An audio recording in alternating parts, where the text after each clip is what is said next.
the way we're going to run this is we are going to hear a couple of reflections at the beginning to set the scene on a couple of topics that were deemed to be priority for this particular focus.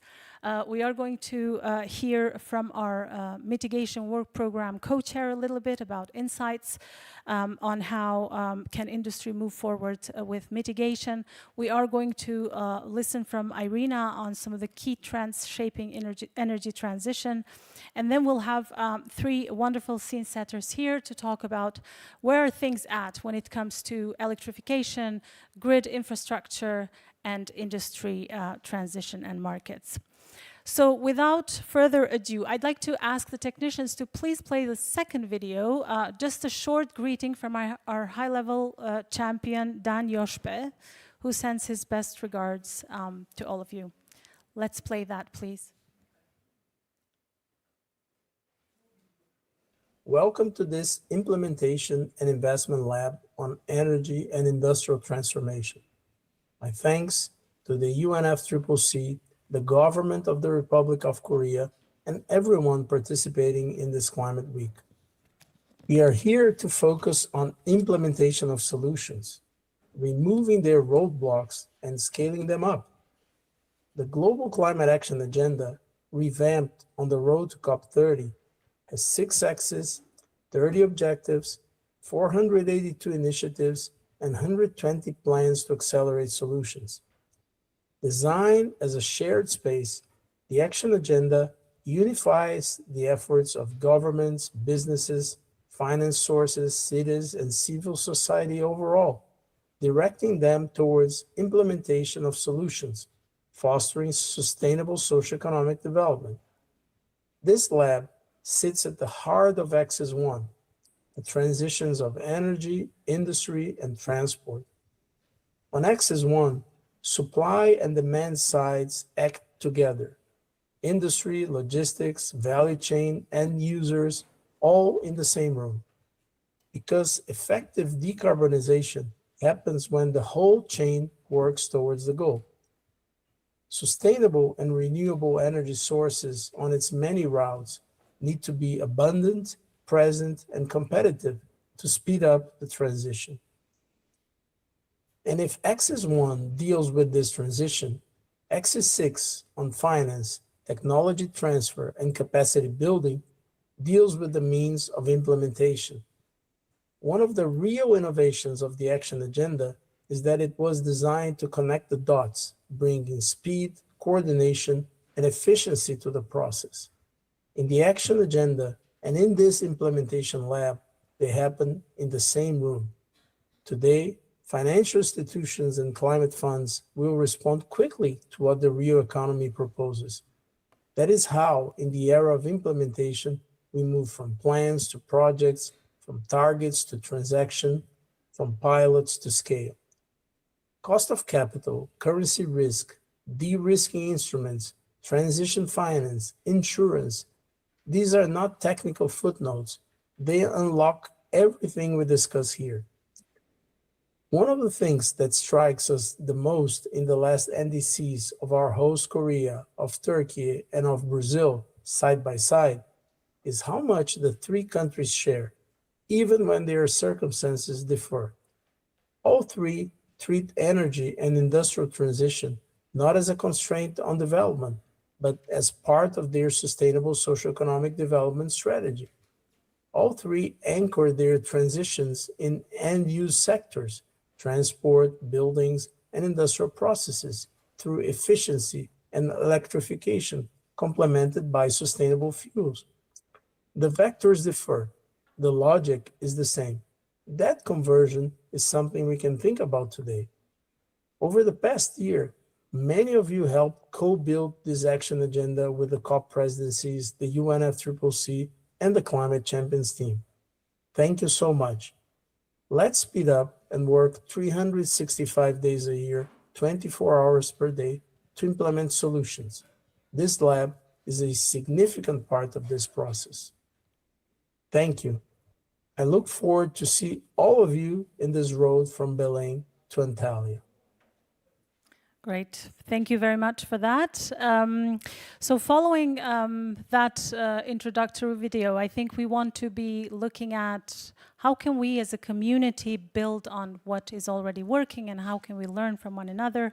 And to give us a bit of insights from the mitigation work program, I'm pleased to invite Angela Churi Kalhog to come please to the stage to just present a little bit some of the insights she is getting through her role as a co-chair of the mitigation work program.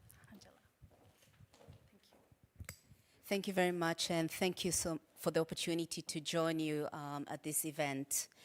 So we've just concluded the 7th dialogue of the mitigation work program, which is the 7th global dialogue and investment-focused event. This program was established by the UNFCCC as a way of accelerating and strengthening mitigation action across all sectors this decade. Now, through the global dialogues and investment-focused events, we bring together governments, industry, finance, and civil society to identify practical pathways, share their experiences, and mobilize the investment needed to scale up implementation and ambition. We do this in a pragmatic manner, ensuring that no country is left behind. So the theme this time in Korea was on the decarbonization of industries. Now, what has emerged in our discussions in these 3 days is that industrial decarbonization is not merely a means of meeting climate objectives. It is an opportunity to advance economic resilience and security and long-term sustainable development goals. All countries can participate regardless of their size, the size of the industrial sector, whether through green steel and cement, wind turbine components, clean tech innovation, or new comparative advantage industries. The participants in the dialogue stressed the importance of framing industrial decarbonization as national economic transformation linked to competitiveness and innovation and aligning climate action with development priorities. Now, the overarching lesson of these 3 days is that there's no single silver bullet. Successful national approaches map a full portfolio of complementary technologies and use sector roadmaps co-developed with industry to identify cost-effective abatement pathways.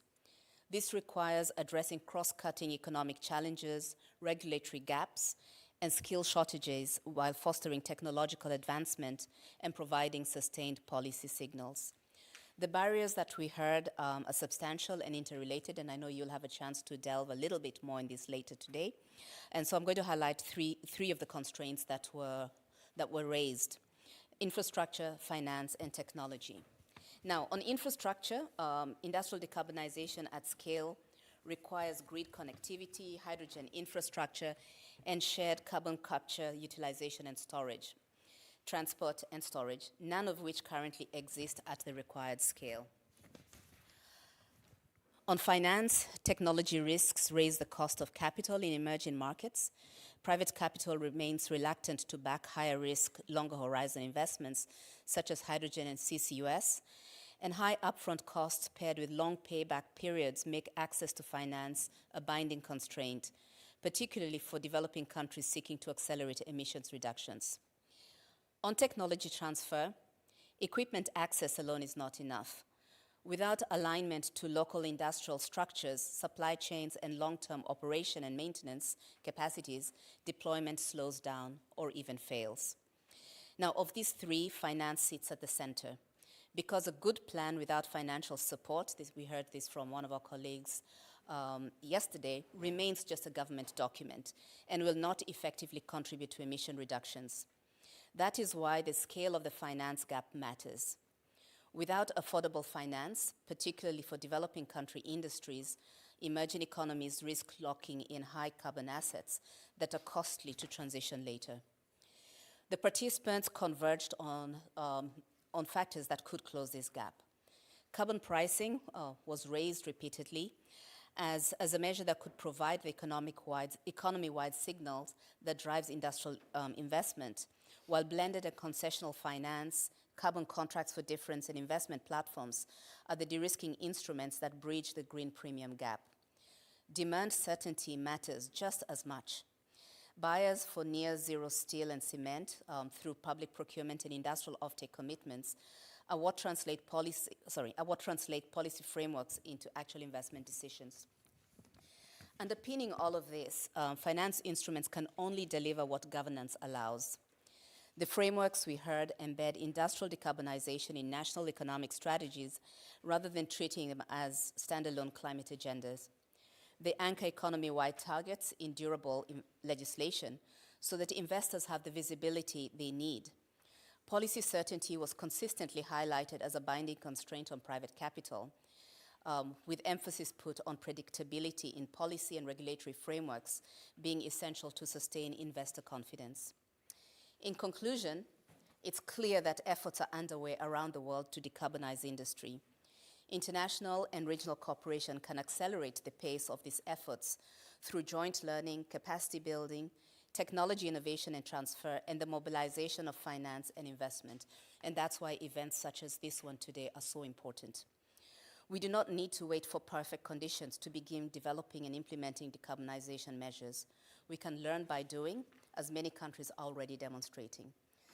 So exchanges such as the mitigation such as those that we have within the mitigation work program, what's happening within the implementation lab, can help illuminate opportunities for collaboration and surface lessons on best practices that can be replicated in other contexts as appropriate.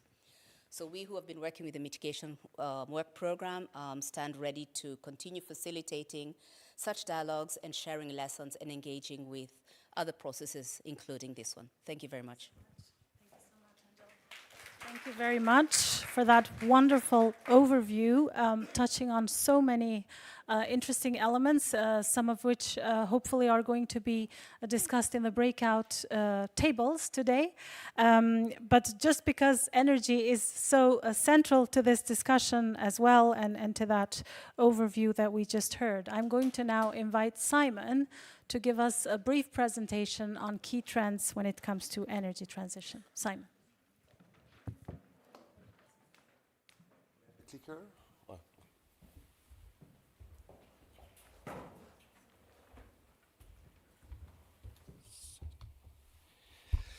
Good afternoon, everyone. My name is Simon Ben-Maras from the International Renewable Energy. I'm very glad to be in this implementation lab. So really looking forward to together co-create solution that really matters for the challenge we are facing here.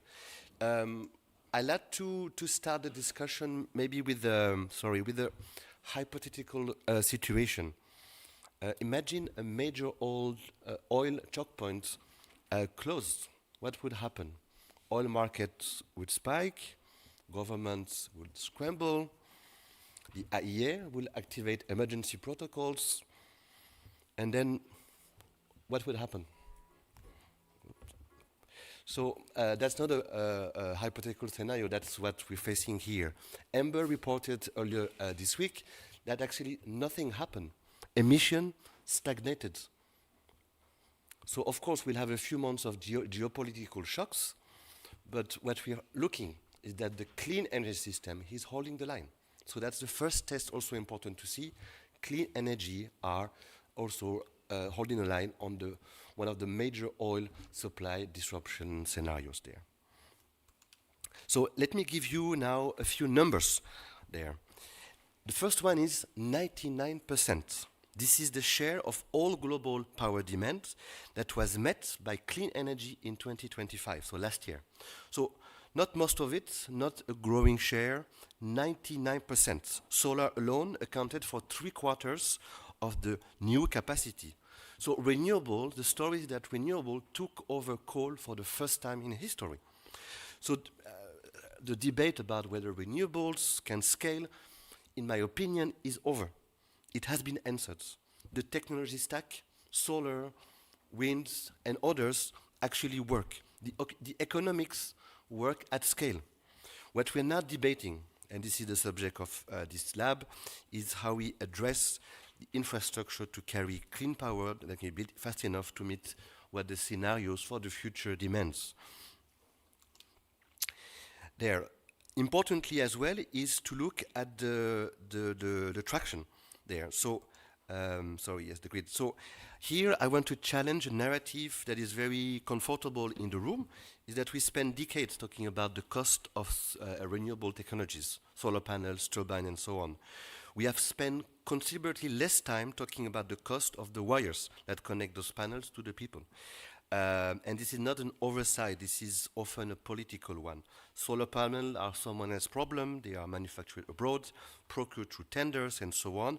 Grid infrastructure is local, visible, takes time to permit, and sometimes is politically contentious. And the numbers are not ambiguous. Grid investment globally lags renewable build-out by a ratio of 2 to 1. That gap is not a funding problem either. The money capital is ready to invest. This is often the problem about permitting, land use, and cross-border coordination problem between region and countries. The technology to interconnect Africa and Asian country actually exists. The analysis, among others, ARENA analysis, show that interconnections could cut the cost of firm renewable power by 30 to 40%. And this is robust. What is missing today, and we'll discuss in the breakout, is the institutional architecture to actually build the lines. I want also to name an issue as well. This is also the numbers that should concentrate every finance official mind in the room. $1.7 trillion. Asia spends that amount on fossil fuel imports in 2024. 40% of that oil flow through a single maritime choke point that I mentioned before. Japan and South Korea, both major economies, both allies, are over 80% fossil fuel import dependent. So that's not a security abstraction.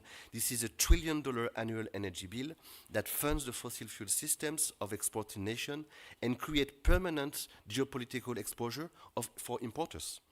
The energy price crisis of 2022 transferred approximately 58 billion euro in additional fossil fuel cost from European economies to exporters.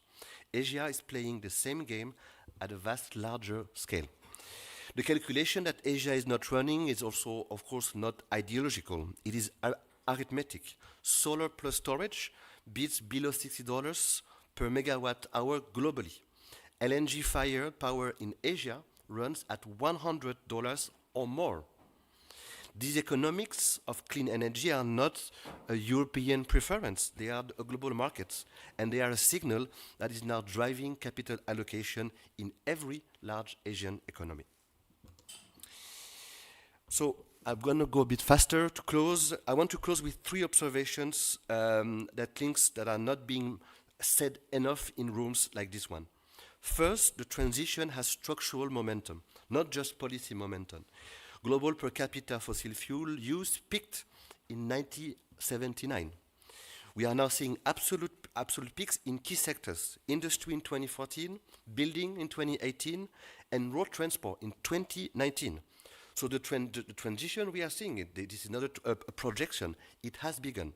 The question now is the speed. Second, the economics are now irreversible. Once solar or wind or offshore wind is installed, the marginal cost of generation is near zero. No fossil fuel price collapse reverse the economic case of renewables. 92% of EV drivers will never go back to an IC car there. So the debate is no longer about the technology, it's about the infrastructure, the institutions that are building it, and this builds also the challenges that we aim to address today about how accelerating this transition to effective mechanism on electrifying sectors, improving the grid, and so on. So those are the elements I wanted to bring today to kick off the session. Over to you, moderator. Much, Simon. That's really great. I think it's a good message. The momentum is here. Structural momentum is what you pointed out, but at the same time, we have the numbers. So we know that economics work. The question is, how do we speed the scale as well. Can I hold you there just for a second, Simon? Because I think what we are discussing here as a group is three different things.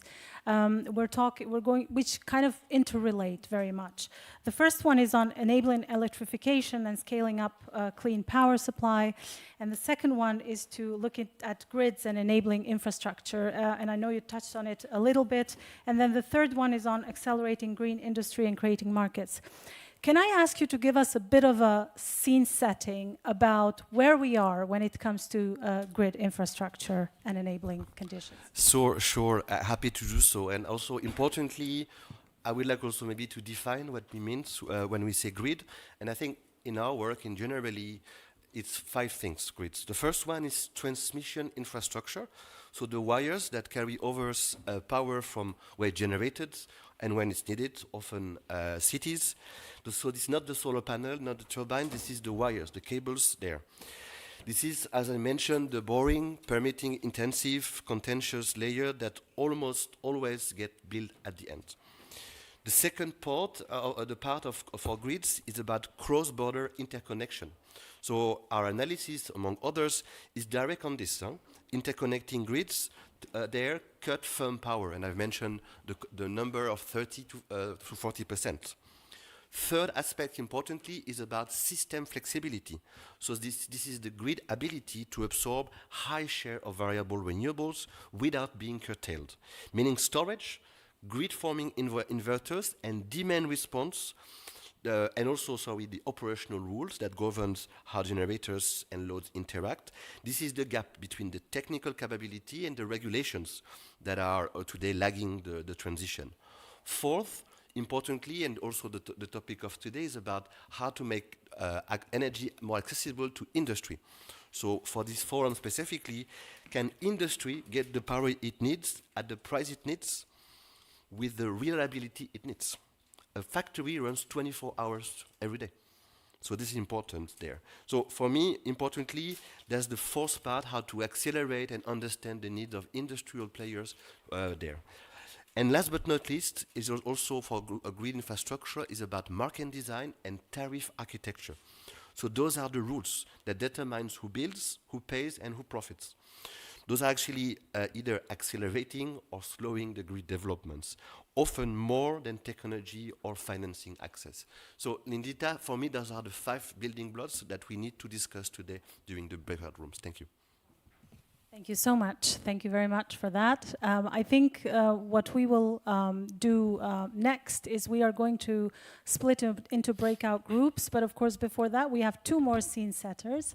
So we will hear 2 more presentations just to bring us all on the same page when it comes to these issues. And then in the breakout groups, we can discuss what are the scalable solutions, what are the enabling conditions behind, and what partnerships and collaborations are needed to scale them. So if I move on to the next slide, and now I have the clicker there, I would like to invite Rex Amancio from Global Renewable Alliance to tell us how things stand when it comes to electrification. Right. Thanks very much, Renita, and good afternoon, everyone. So I think I don't have a slide, but I want to focus again on making sure that the inputs we'll be getting from the participants will be very much highlighted. So for the group 1 specifically, our focus is on critical question.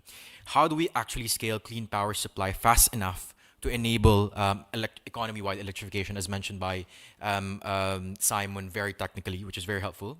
Because the reality is we are no longer short on ambition, and I think that's very clear. It's been highlighted in different conversations from the political side already. Across Asia Pacific and globally, targets are clear, capital is increasingly available, and technologies are proven. But deployment is not keeping pace with demand. Electricity demand is rising rapidly, driven by industry, as mentioned by Simon again. Digitalization, this is very much relevant for South Korea and across the Asia Pacific.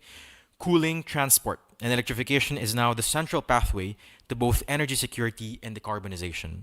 So the challenge we face now is why electrification? It is how to deliver it to speed and scale. From what we're seeing across different markets, not just here in Asia Pacific, 3 constraints consistently come up. First, of course, grid capacity and infrastructure readiness. Projects are ready, but grids are not. And again, this is very relevant for us, developing countries. Second, permitting and project pipelines. Delays are slowing otherwise viable investments. Third, market design and bankability, including pricing, auctions, and offtake structures. But of course, what we wanted to discuss here and we wanted to highlight is on the scalable solutions. And in fact, there's already existing solutions that's already working. First is utility scale renewables paired with storage, distributed and behind the meter systems, hybrid systems, and new procurement models. And more importantly, we are also seeing strong and converging political signals that electrification is moving at the center of the global climate and energy agenda. And this has been reinforced through different multilateral processes. In fact, yesterday, at the recently concluded Petersburg Climate Dialogue, there was a growing recognition that electrification is a delivery mechanism to turning climate targets into real economy outcomes. Looking ahead to Santa Marta next week, there is a clear expectation that implementation, particularly across energy systems and industry, will be front and center. And of course, after Santa Marta, we're looking at Bonn again, which will be a preparation for COP31 for our negotiations. And again, electrification will be a key discussion in that. And critically, with the COP31 presidency from the Australian side through its engagement toward pre-COP in Fiji, has explicitly highlighted that electrification is a priority agenda, particularly as countries in the region, including the Pacific Seeds, grapple with energy security, resilience, and rising demand. So there is now a clear political tailwind behind electrification. But this is the gap we need to address. Deployment is not yet keep pace with that ambition. So this discussion, primarily, of course, specifically for Group 1, is really about moving from pockets of progress to system-wide scale. So that's why we wanted to, again, from this political and technical context, we wanted to understand, again, from your respective organizations, what exactly or what solutions are you delivering or what challenges are you encountering. But we wanted to highlight, again, this solutions that we could scale across different regions and countries. So I think I'll pause there and very much looking forward to our discussion.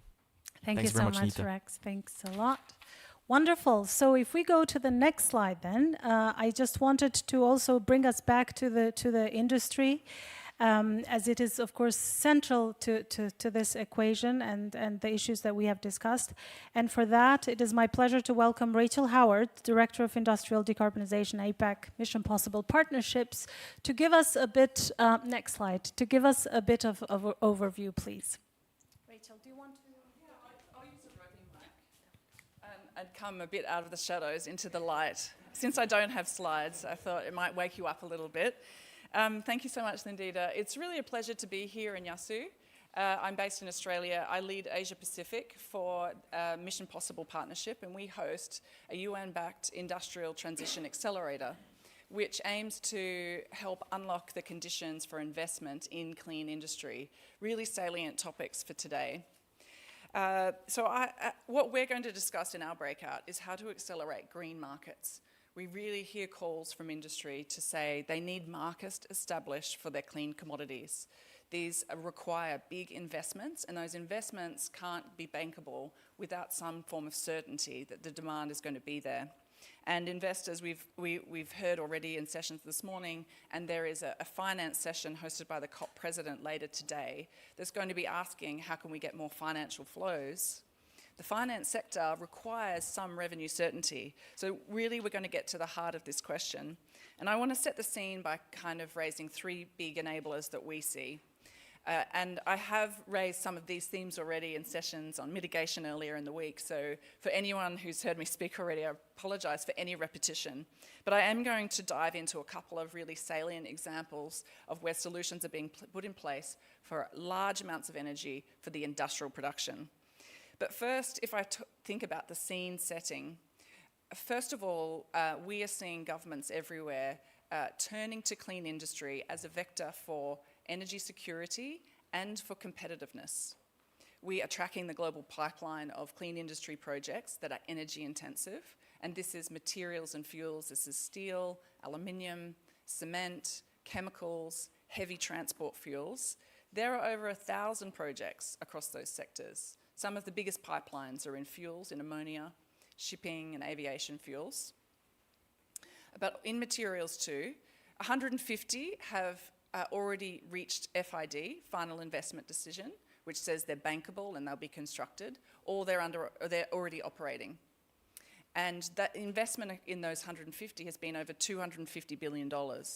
So first movers have started, but the conditions that's required to unlock those FIDs I want to speak to now. The first one is certainty of demand. So what has been a critical enabler for those FIDs is to have some revenue certainty. And where we're seeing governments lock that in is in green government procurement pledges, in mandates and quotas, in particular for sustainable aviation fuel that is moving in this region here. I listed some of the commitments that have been made across this region in the last session. But also in life cycle emissions thresholds that is typically used for embedded emissions in buildings and cars and ships. So these signals are required to provide the certainty for the markets. And I want to discuss, actually, in this morning's earlier session, I shared some anecdotes about projects that are actively developing in some of those sectors, in particular for low carbon liquid fuels that could be used in transport fuels or aviation fuels. There's a big pipeline of projects. There's at least 5 here in Korea. There's 12 in Australia. Those projects need a market signal in order to have secure offtake. If they don't get a market signal in the next 6 to 9 months, they need to raise more development capital. And if there is no market signal, that development capital won't flow. It's quite a clear equation. And what's the signal they need? They need the government to announce the mechanism that they will use. What's being contemplated is a low carbon liquid fuel standard. But that needs to be decided. It doesn't have to be implemented. It just needs to be signalled with some certainty rather than a continued consultation process. But I want to now move to the third big enabler, and that is finance de-risking. So we think this is necessary but not sufficient. They still require that revenue certainty, but there's more to be done in the finance de-risking space. And let me expand with a few examples. These are typically first of a kind. We're seeing first of a kind deployments. Only 150 out of 1,000 strong pipeline are financed or under construction. And so finance institutions are not used to seeing these first of a kind risks. MDBs and DFIs in the past have funded roads and bridges and airports, but now we're looking at methanol plants, ammonia plants, there's hydrogen production, these are chemicals and there's hazardous processes involved, and sometimes technology routes that have no local deployment. So it's a different class and needs to have more tailored solutions. But let me speak to a couple of instruments that I have seen have material impact on the business case of heavy industry. Let's take an aluminium smelter in Australia, struggling with high energy costs that was derived from coal-based power. They had real trouble transitioning to renewable electricity because prices were high, even in Australia, over $100 a megawatt hour. I think around $120 was the benchmark price. It was too expensive for their investment case.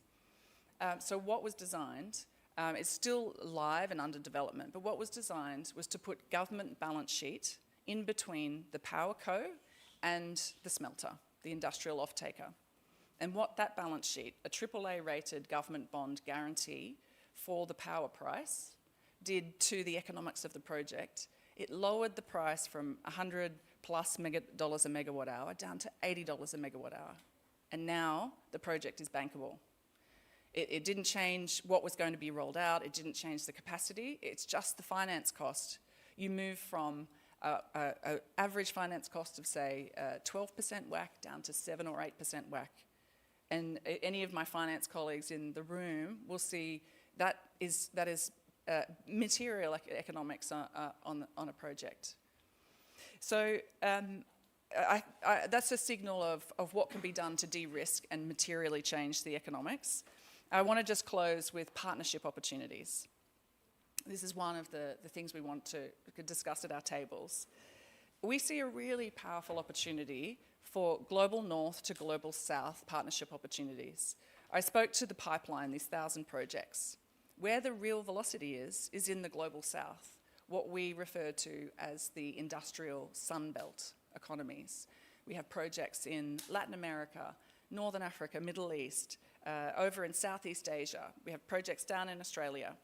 There's a real opportunity for global north industrialized economies like Korea, like Japan, like China, like Europe, to do technology exchanges down to those Sunbelt economies.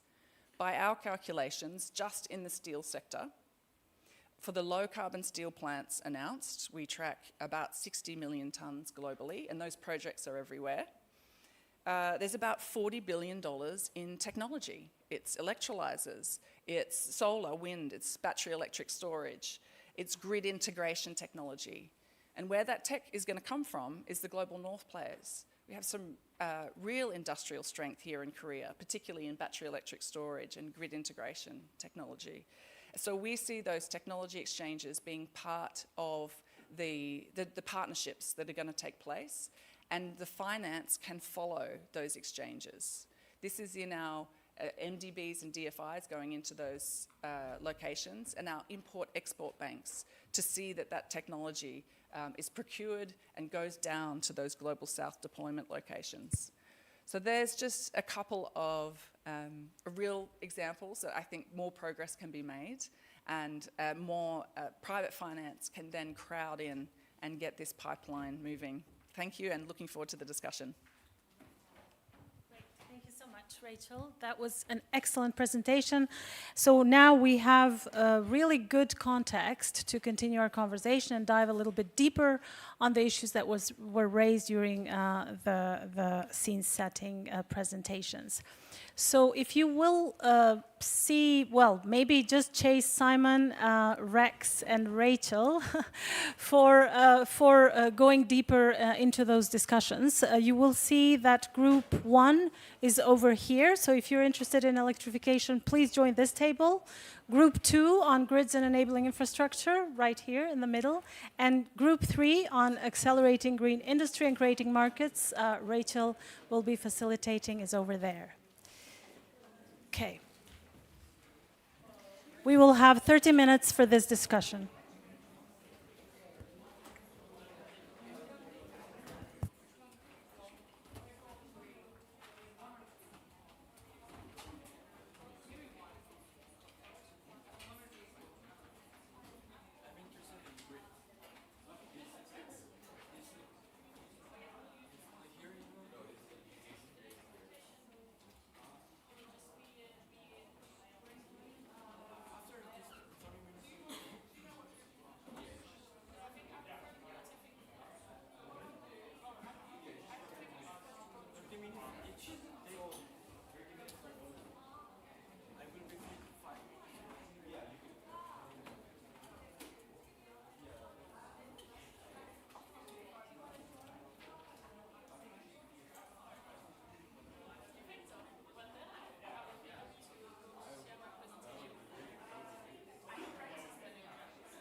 more like an assistant.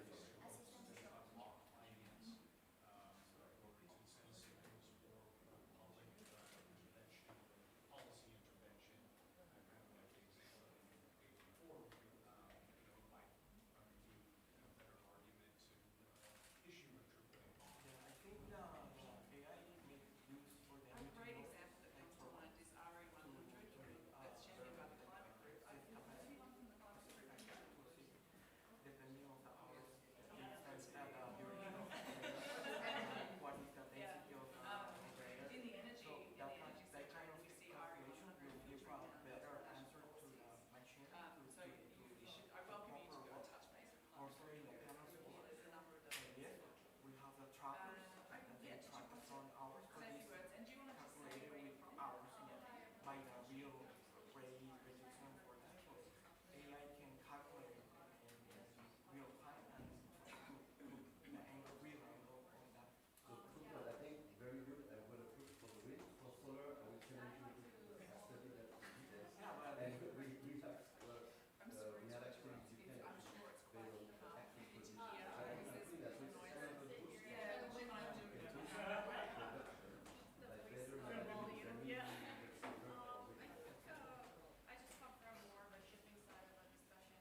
I think we need to wrap up slowly.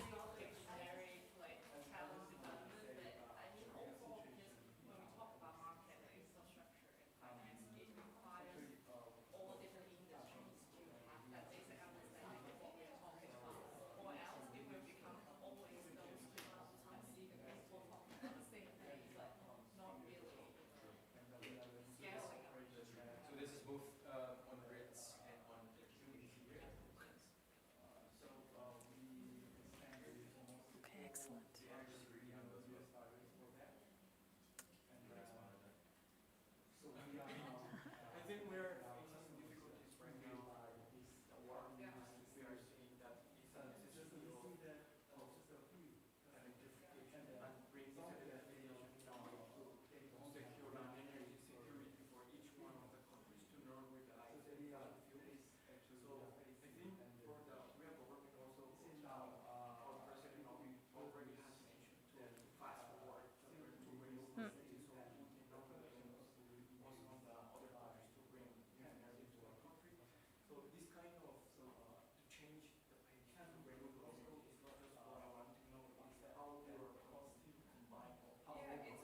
Yeah.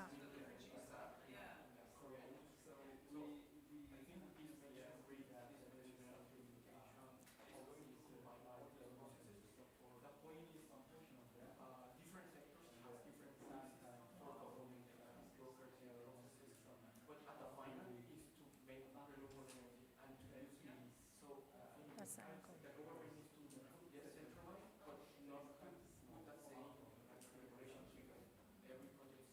Exactly.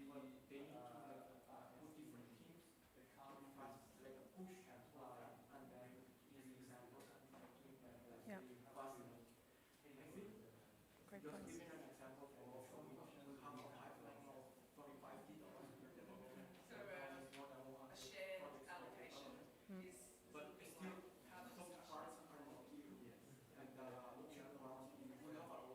Yeah.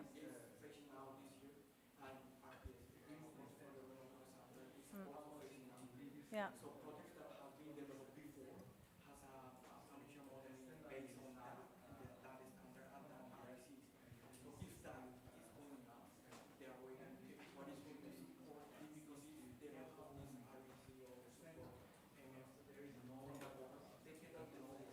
Exactly.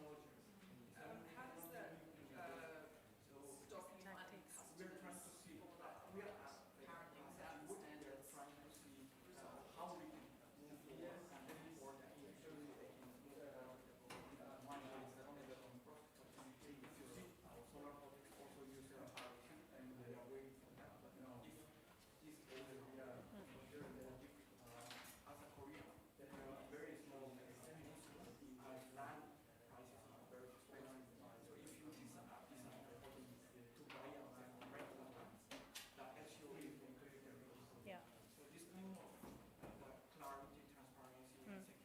But there's also so many contexts where they have the same kind of challenges, right? With lack of land and but then there's technologies that we need to think of. Floating panels.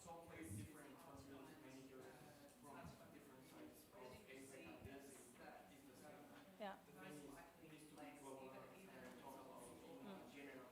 Yeah. Great. Okay, so I think we need to wrap up slowly.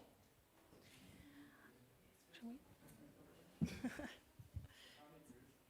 Okay. So Simon, are you ready? With outcomes, what have you heard, Simon? And then you pass it on to Rex. Just let's the Bosco guy finish his. So, what have we learned after? I will try to connect with Rex. Huh? So, okay, everyone, yes, yes.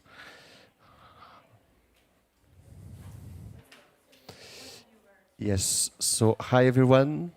I'm going to provide a small summary on the grid topic, and that will connect the dots also with the second session on electrification. So, I think so. We had this exercise, solution, condition, and partnership. The big picture is that the group acknowledged that basically the grid had been built for another system, centralized, unidirectional power flows.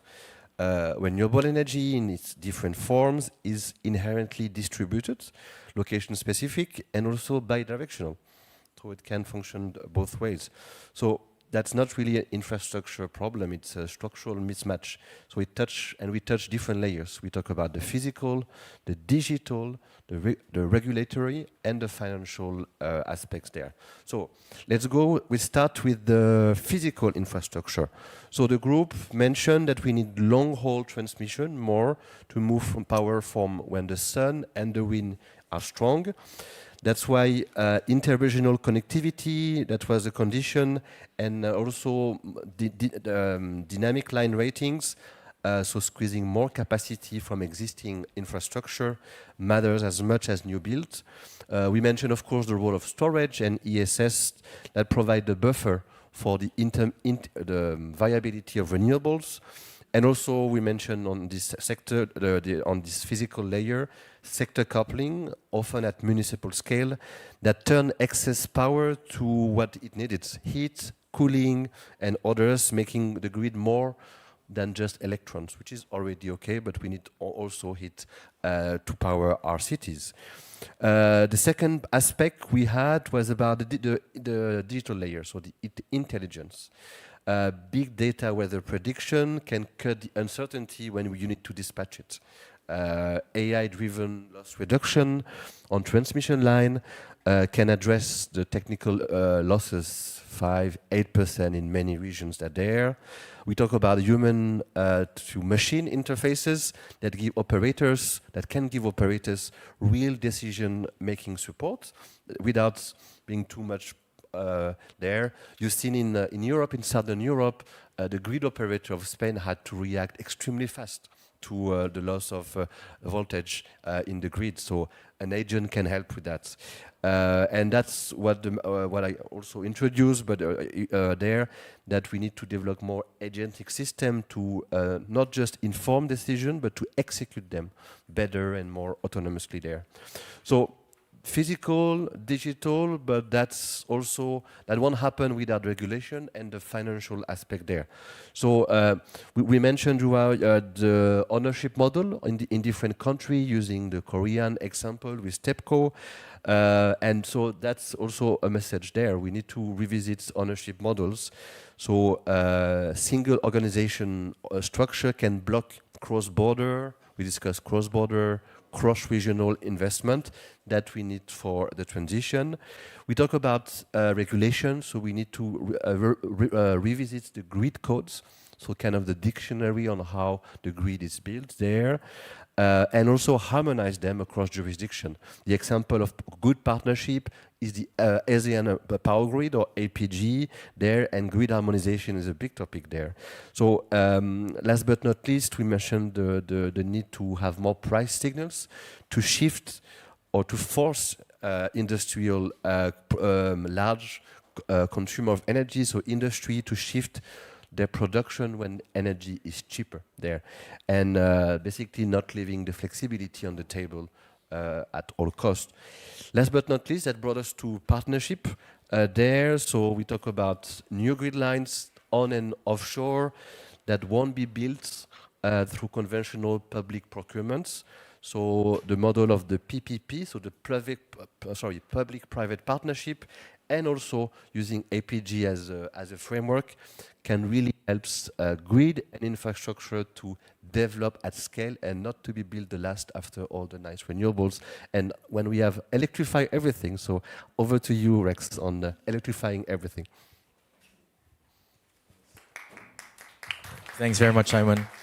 And yeah, I'd like to stress that apparently it was just two of us, so that's why we need to combine with the grids. And again, which is very connected. We cannot talk about electrification without grids, right? So so that's why I very appreciate and very thanks, of course, to the members of the grids team who were able to explore and expounded on their experiences across different countries. So again, I'd like to highlight that this summary is not just from this conversation, but electrification is a huge conversation around Climate Week. And again, as I've mentioned earlier, it's been across different climate conferences. So I think just to outline the key points that we've discussed, and again expounding on those efforts. Thanks again. The first one is the solutions already exist, but they are not scaling fast enough. We heard strong examples of utility-scale renewables with storage, distributed systems, and new procurement models, all of which are technically and commercially viable. Again, from the experiences of Nepal, of East Timor, I think these are very relevant given that they're emerging economies, and with their experiences on EV, which is a government policy already, that's a very positive note, but then it could be scaled up. And across different emerging technologies as well. Second, the main barriers are systemic, not technological. We've got technologies available already, as highlighted by GWEC and GOA. Of course, we've got enabling technologies from wind, solar, hydropower, geothermal. But then across different contexts, three constraints consistently came up. So we've got grid capacity, again, very relevant to our discussion, and infrastructure readiness. This is not. This is very much a reality in emerging economies, especially in this part of the world. Permitting and project development timelines, market design and bankability, including pricing and offtake structures, as highlighted by GWEC. And these are the primary bottlenecks of scaling deployment. On key bottlenecks, scaling requires coordinated action across sectors. Definitely, it's not just the role of the Ministry of Energy. This is not just the role of Ministry of Environment. There's also coordinated approach from the local governments, from the communities, as highlighted by Dorte from Goa, where communities who will be affected or who might benefit in the power plants that we'll be building should be well consulted and should be included in the decision making. No single stakeholder can unlock this alone. Governments need to provide clear policy signals. Again, there's an ambition from the private sector. Developers are very much ready to invest, but then if enabling environments, policy, or coordinated approaches from different government agencies, and sometimes it's very coordinated, it's confusing for investors. So that's something we would want to address. While private sector and financiers need to step with capital, innovations, and delivery of capacity, again, this should be answered, or this should be delivered once we've got a good, strong policy signal from the government. In terms of scalable solutions, again, this is the very focus of our discussion today.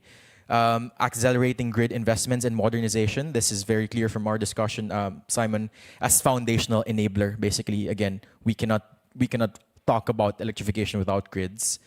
Scaling integrated renewable energy systems, including storage and hybrid models. As mentioned, we've got good technologies already available, but then it needs to be scaled up.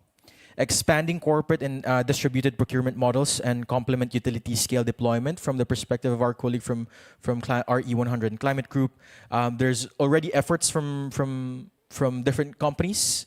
This is their own effort, sometimes not supported by their government. So it should be, again, government should create an enabling policy for them to support different companies, again, to scale up or expand corporate distributed procurement models, specifically in RE. And the key enablers to unlock these are faster and more predictable permitting, bankable and transparent market frameworks, and targeted public-private collaboration to de-risk investment. So yeah, I think that's pretty much it, but I'd like to highlight again, thanks very much to our inputs from Nepal, from Timor-Leste, from GWEC Goa, and of course from RE100. And we've got inputs from the perspective of Korea as well. So yeah, this is all, again, could be highlighted that, again, we cannot talk about electrification without grid. So thanks very much for combining these two groups together. Thanks. Over to Rachel. Thanks, all. I know everyone's tired. I stand between you and a coffee break. So here we're talking about how to scale up green markets. And I want to start with two types of markets, voluntary markets and regulated markets. So we discussed both. On voluntary markets, there was some curiosity around how they might lead and show the way for more confidence to create the regulated markets. And a couple of examples were shared, in particular around some of the progressive corporate players globally that have set net zero commitments and actually in competition with each other to meet those.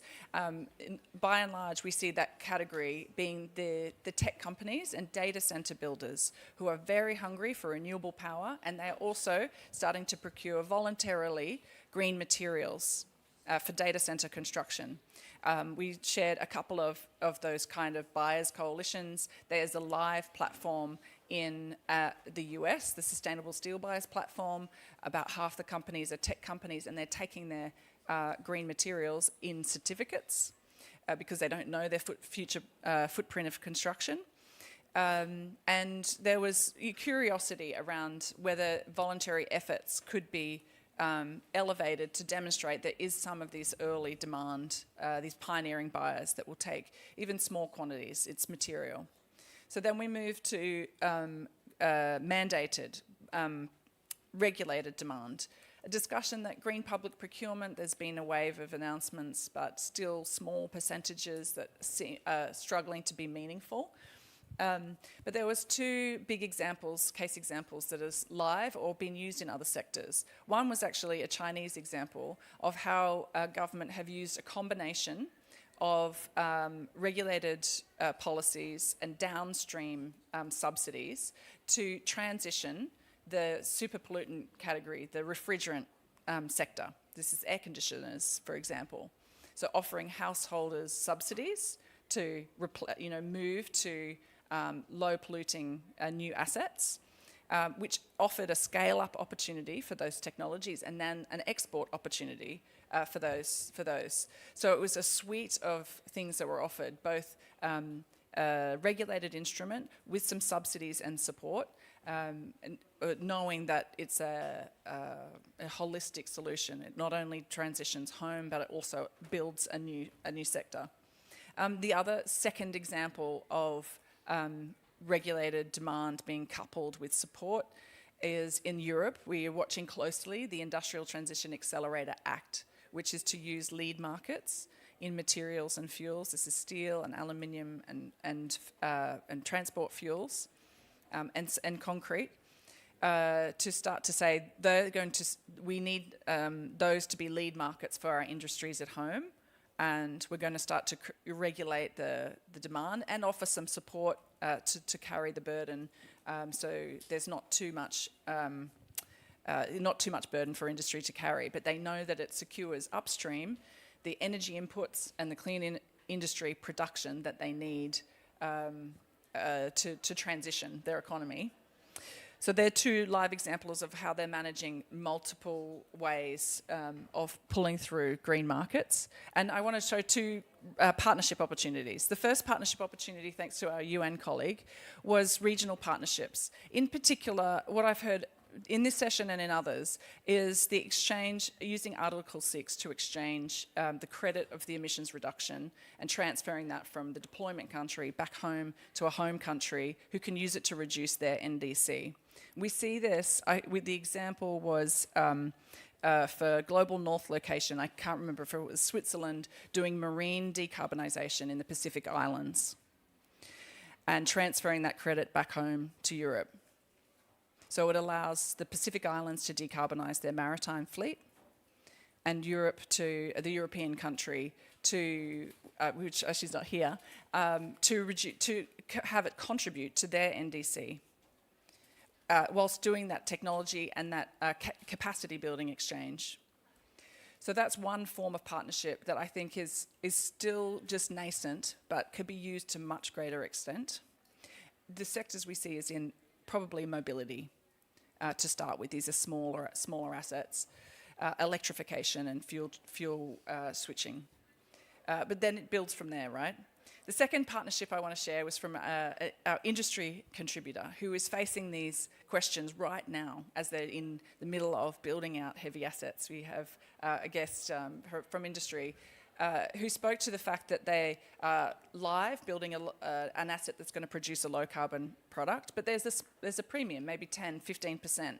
Who bears that cost? That's the question. Should it be the producer? Should it be the end user? Maybe it's steel that goes into a car or into a ship. Should it be the automaker, or should it be the government who subsidises? And the partnership that's underway and it is potentially fruitful is that the parties come together to look at how they can share that risk and that burden. And then it becomes more manageable and meaningful if there's a partnership between government and industry players along the value chain to absorb that green premium to kickstart the process.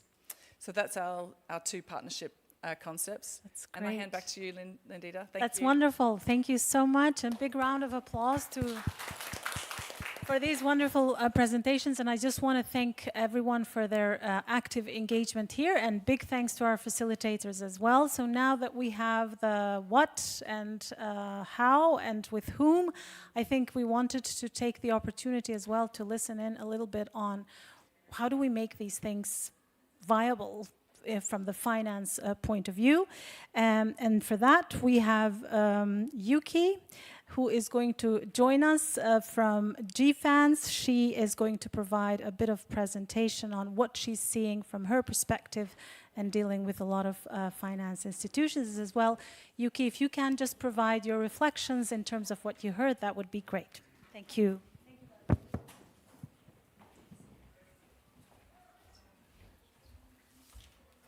Can I borrow the clicker? Thank you.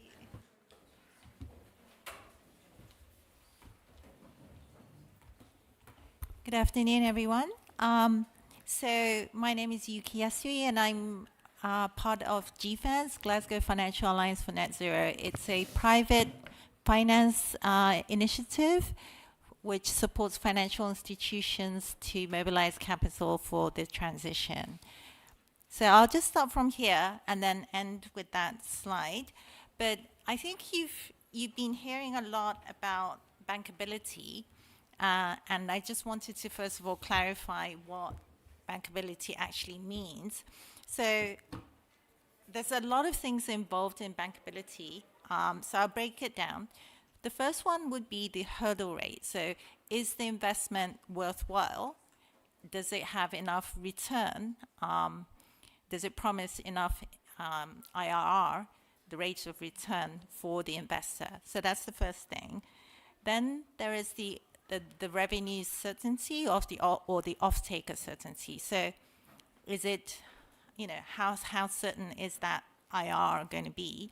And then there is the legal and commercial structure of all the contracts that are involved in a project.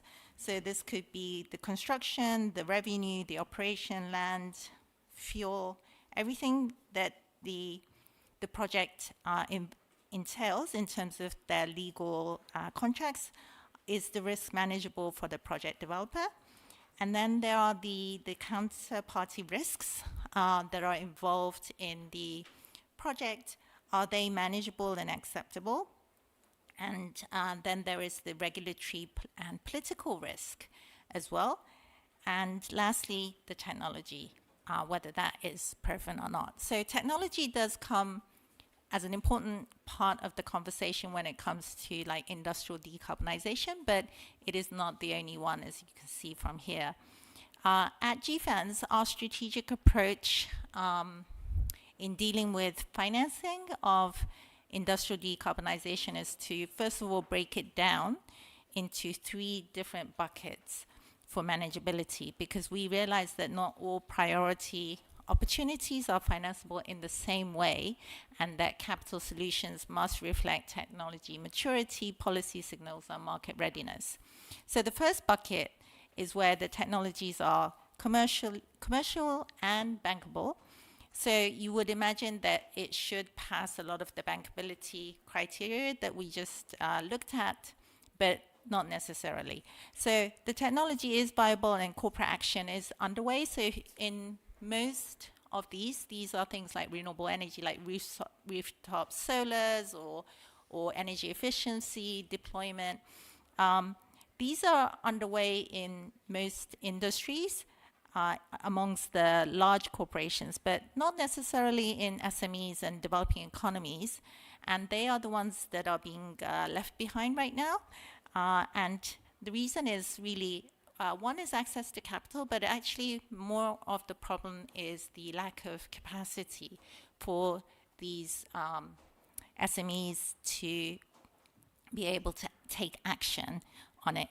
So the role of finance here is that we do have to tailor a SME and developing economy financing solution that includes technical assistance and capacity building, as well as access to finance. The second bucket is where I think a lot of the technologies are facing a bit of a wall in terms of meeting 2030 targets, perhaps, because these are technologies that are already available, but not at market scale. So, for example, in the cement sector, this could be what we call SCMs. They're substitute cement materials, and there's a lot of different ways of using the technology, but all of them are not at market scale.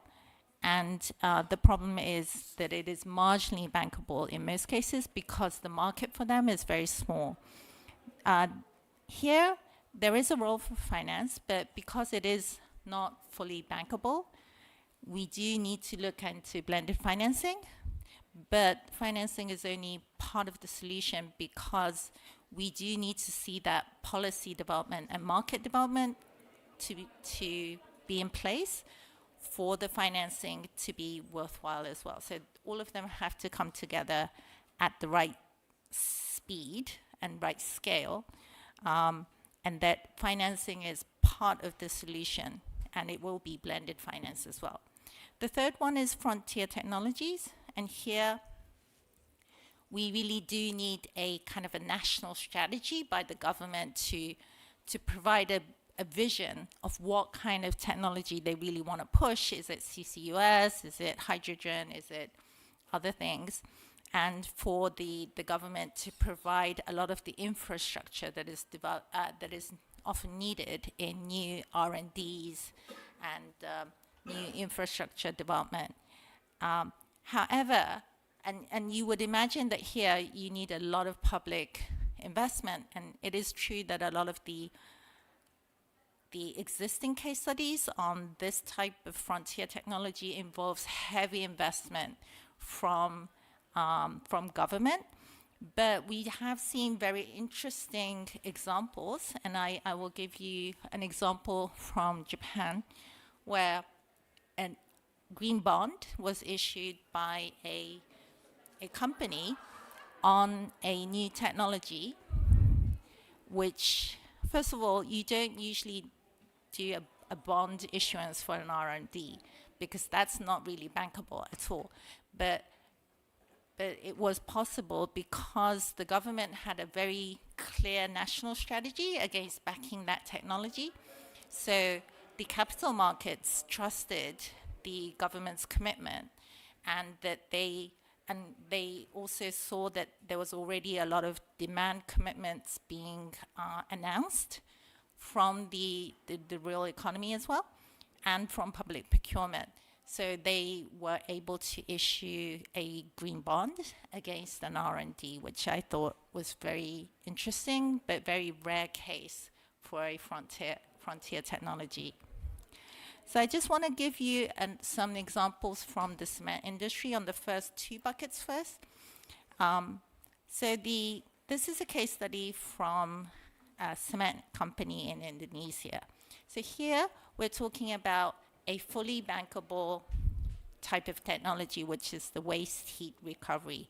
But they still needed assistance, blended financing for this. And in this case, the blended finance was through the JCM, so the Joint Credit Mechanism.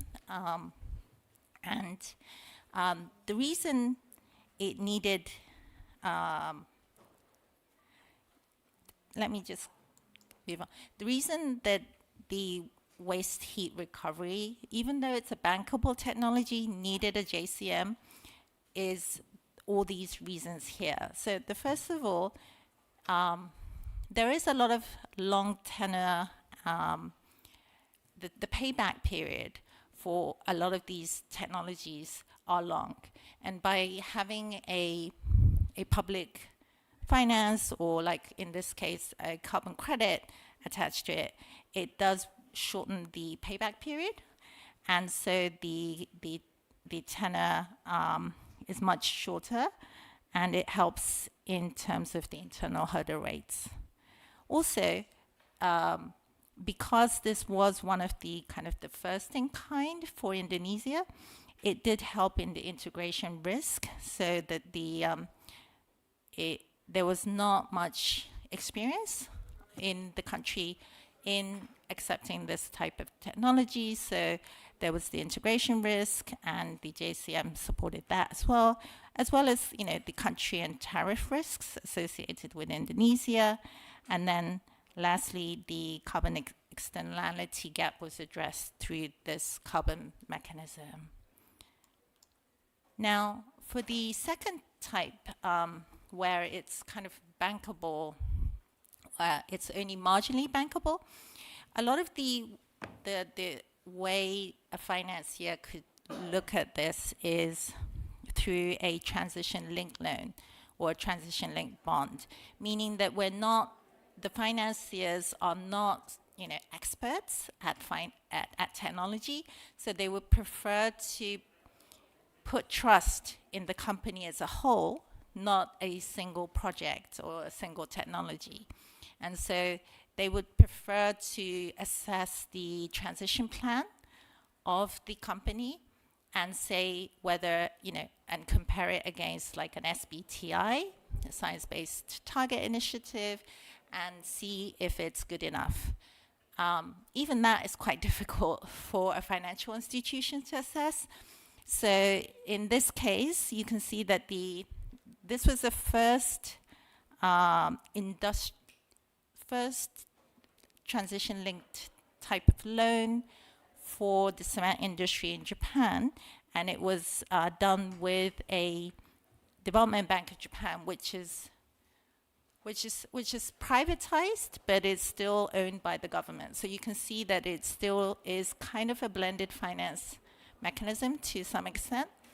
And basically what the transition-linked loan does is that it puts trust on the overall transition plan of the company, and it links the loan to specific outputs, sustainability performance targets, and these were the targets that were promised by the loan. So it included things like 20% reduction in supply chain CO2 emission intensity and 40% reduction in domestic CO2 absolute emissions. And it identified both near-term levers and long-term levers as well.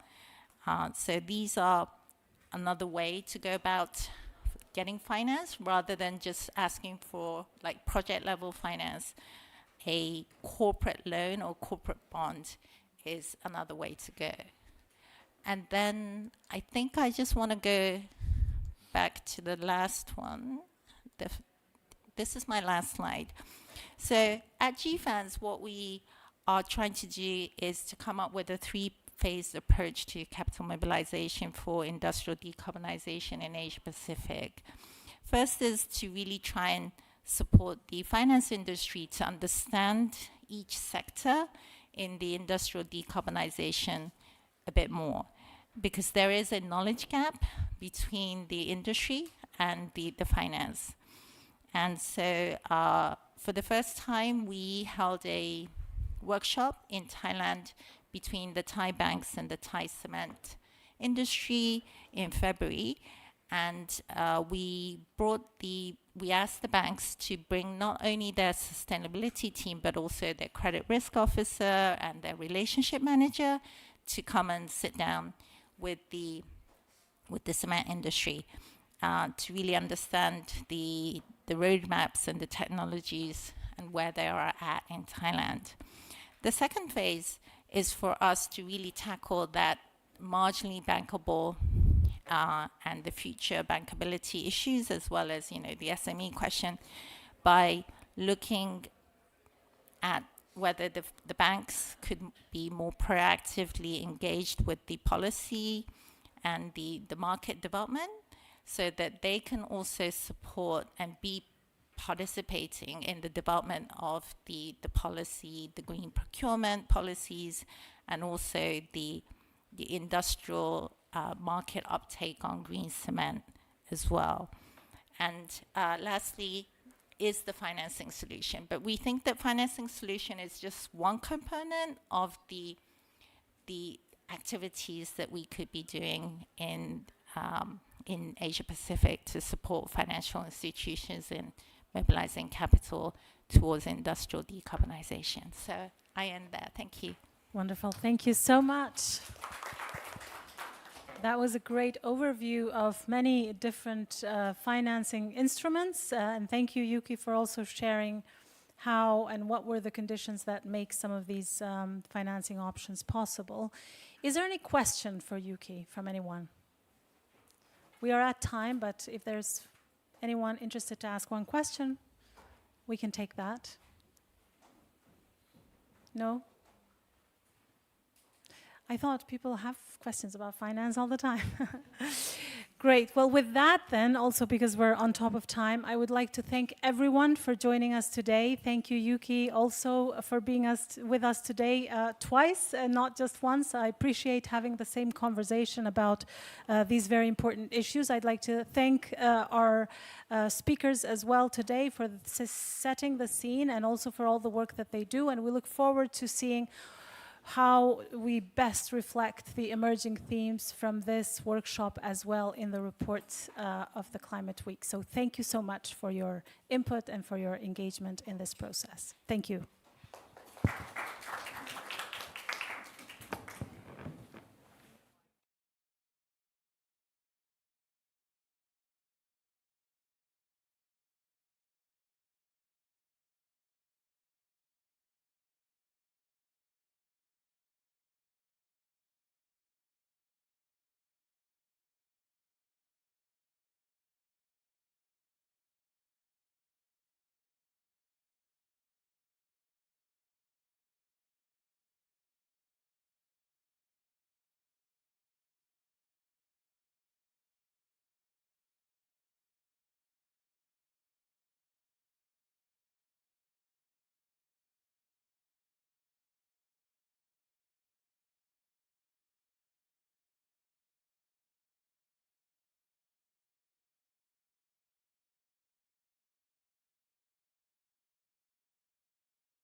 Hello?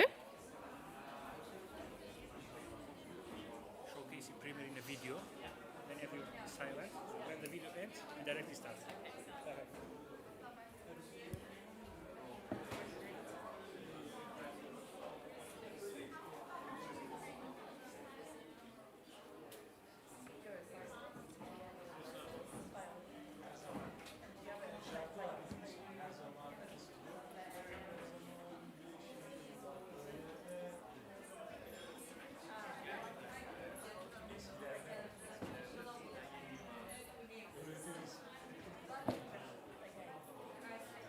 We'll be starting shortly with a short video, so we'll ask everyone to take their seats.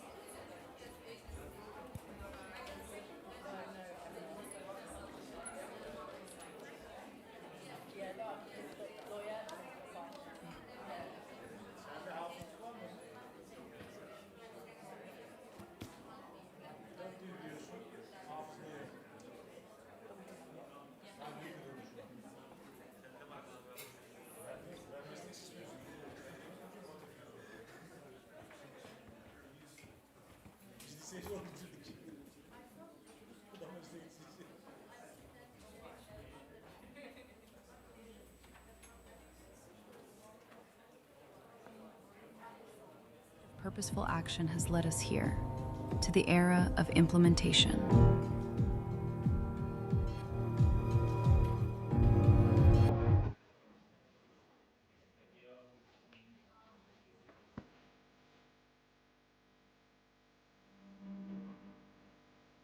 A decade of purposeful action has led us here, to the era of implementation.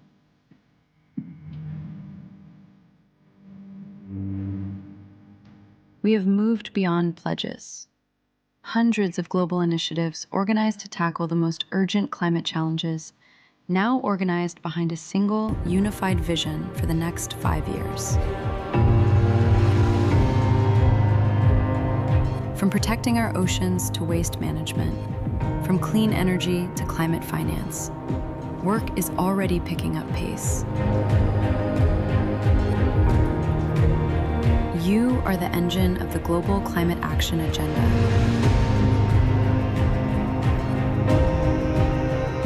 Global coalitions turning impactful solutions into reality, with clear timelines for investment and progress. We need regional leaders, businesses, communities, and cities to join us. We must mobilize the finance necessary to turn these plans into reality.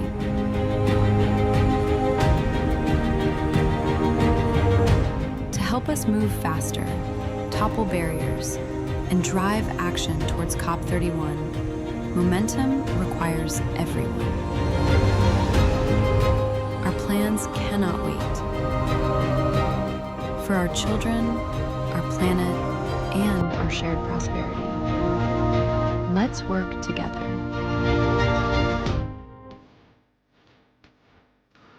Welcome to the era of implementation.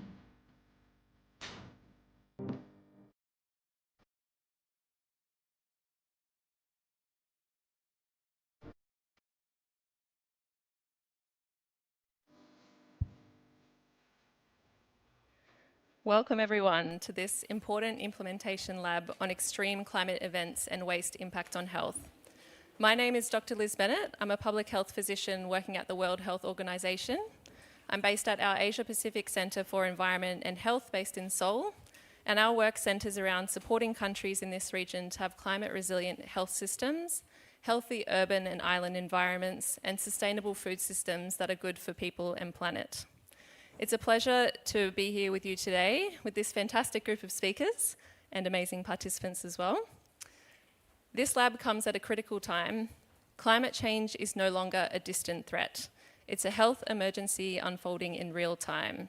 The health impacts are here, they are escalating, and they disproportionately harm those who have contributed least to the crisis, particularly younger generations, vulnerable communities, and small island developing states who are bearing the brunt of these effects. In this region, we feel this acutely. Earlier this year, I was involved in the emergency response to bushfires in my hometown of Melbourne in Australia. where smoke impacted air quality for weeks following. At the same time, we had multiple record-breaking heatwave days, and in other parts of the country, we saw severe flooding and spread of mosquito-borne diseases. Just now, colleagues and communities in the Pacific are dealing with the aftermath of recent cyclone events which have impacted health and waste systems. People are at the centre of the impacts of these extreme climate events. More people are unwell, more people go to hospitals and clinics, putting strain on health systems. Disruption of services makes it harder for families to get the care they need. We are seeing communities displaced, and increasing exposure to plastics and pollution makes it harder, is entering food chains and water sources. The impacts also go beyond the physical. We're seeing mental health being undermined by growing instability and stress. We also see erosion of traditional knowledge systems and ways of life that have long sustained community resilience and well-being. But alongside these challenges, there is real opportunity. Acting on climate change is not only essential for the future of the planet, but also offers immediate opportunities to improve people's health. Making our health systems more resilient to climate change offers an opportunity to build systems that are stronger, more equitable, and better able to deliver health for all. Investment in mitigation and adaptation in other sectors also delivers clear health co-benefits. For example, cleaner energy reduces air pollution, which saves millions of lives from deaths from heart and lung disease. That's why we are launching a Climate and Health Co-Benefits Challenge to showcase these best practice investments that are already saving lives. Transitioning to cleaner circular waste systems and more sustainable supply chains reduces environmental exposures and also cuts emissions. These are not distant gains. They are real, measurable health benefits that can be delivered now. And that's the purpose of today's lab.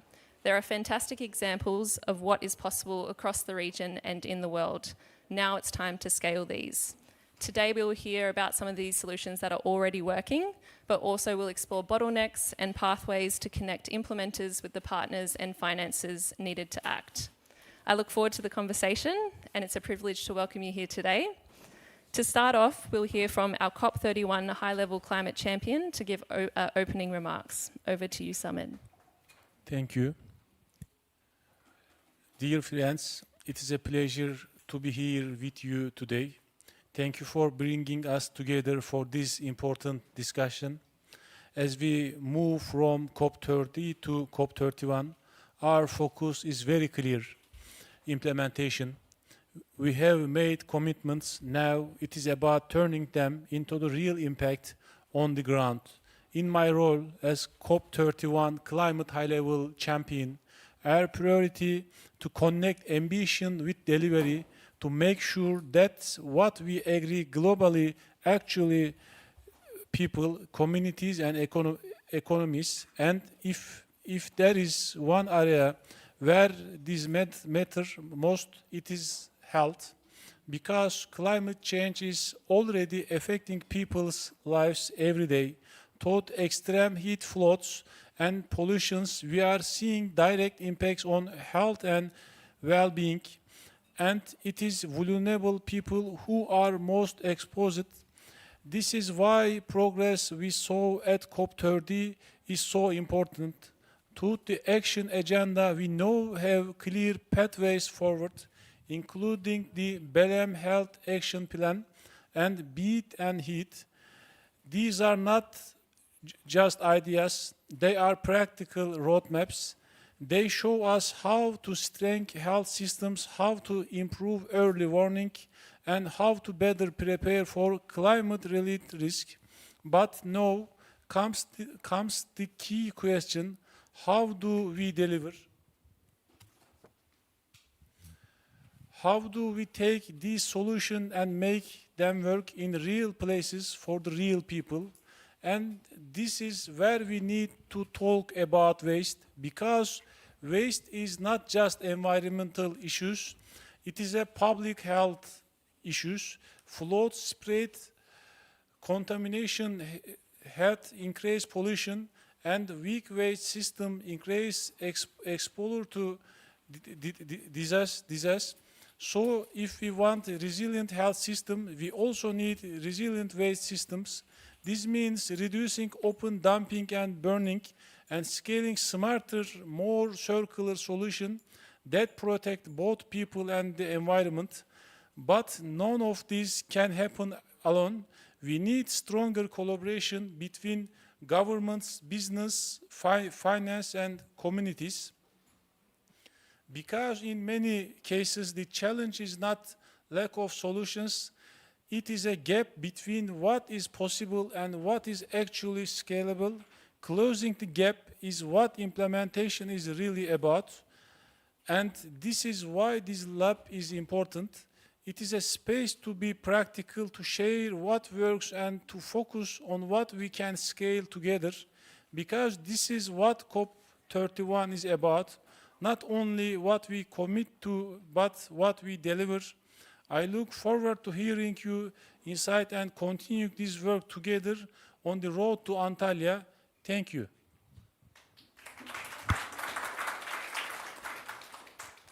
Thank you so much, Samed, for your opening remarks. And I think that question is so important. How do we deliver? And that's really what we want to answer today in this session. So I think we can all keep coming back to that. Everyone's done very well to make it here. Last session of the day. Well done.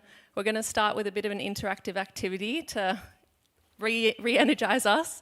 So we'll be using Mentimeter. So if everyone can get out their phones, we're going to get you to answer a few questions to set the scene for the panel. So you can answer these questions by either scanning the QR code just here with your phone and the camera, or you can also go to the Mentimeter website, and there's a code just down the bottom there if the QR isn't working. So we've got a few questions there for you to answer. The first is, which climate shocks pose the greatest health and waste system threat in your context? The second is, who is most affected by these climate shocks in your context and why? But we'll start off with the first question.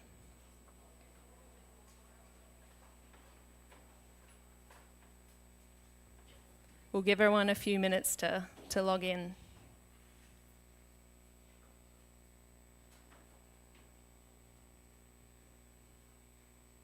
We're seeing heat definitely come up here as a big issue, both heat and heat waves. We're also seeing typhoons, but definitely heat is coming up in many different forms there.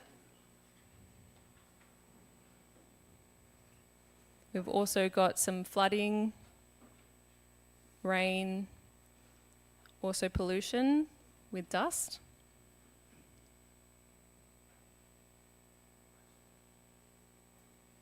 Fantastic. Thanks so much for answering. I think we can definitely see these shocks are very relevant in this region, and it's great to hear that. Great to hear what is happening in your context as well. Moving on to the next question. Who is most affected by climate shocks in your context, and what factors shape their exposure and capacity to respond? We've got my cat up there.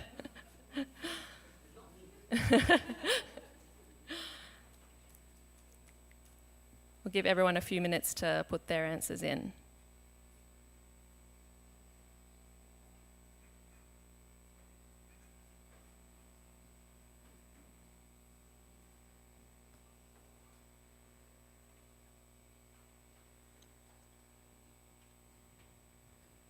So we're definitely seeing children come up here, elderly, those vulnerable populations who have contributed least often to these crises. We're also seeing grassroots communities, marginalised communities, and people living in rural areas, farmers and fisher folk, but definitely children. I do love everyone as well. It does impact everyone, particularly from a health perspective. Thanks very much for those responses. I think that provides a really great framing for our panel discussion. So I think now we'd like to go and introduce our amazing panel today. We're grateful to have such an amazing range of speakers to discuss this important topic. Joining us online, we'll have Dr. Agnes de Silva. She's joining us from Brazil. She's the Director of the Department for Environmental Health and Occupational Health Surveillance at the Ministry of Health Brazil, and represents the Belém Health Action Plan to support the health sector's adaptation to climate change. We're also joined by Tiffany Van Ravensway, who's a climate advisor to the Alliance of Small Island States. We've got Dr. Emma Campbell, who's executive director at Médecins Sans Frontières Korea. We've got Michaela Schott, a climate and health implementation and science lead at Bayer AG. And finally, Mr. Iqbal Alexander, who's an expert in waste management and climate change. Please welcome our panel for today.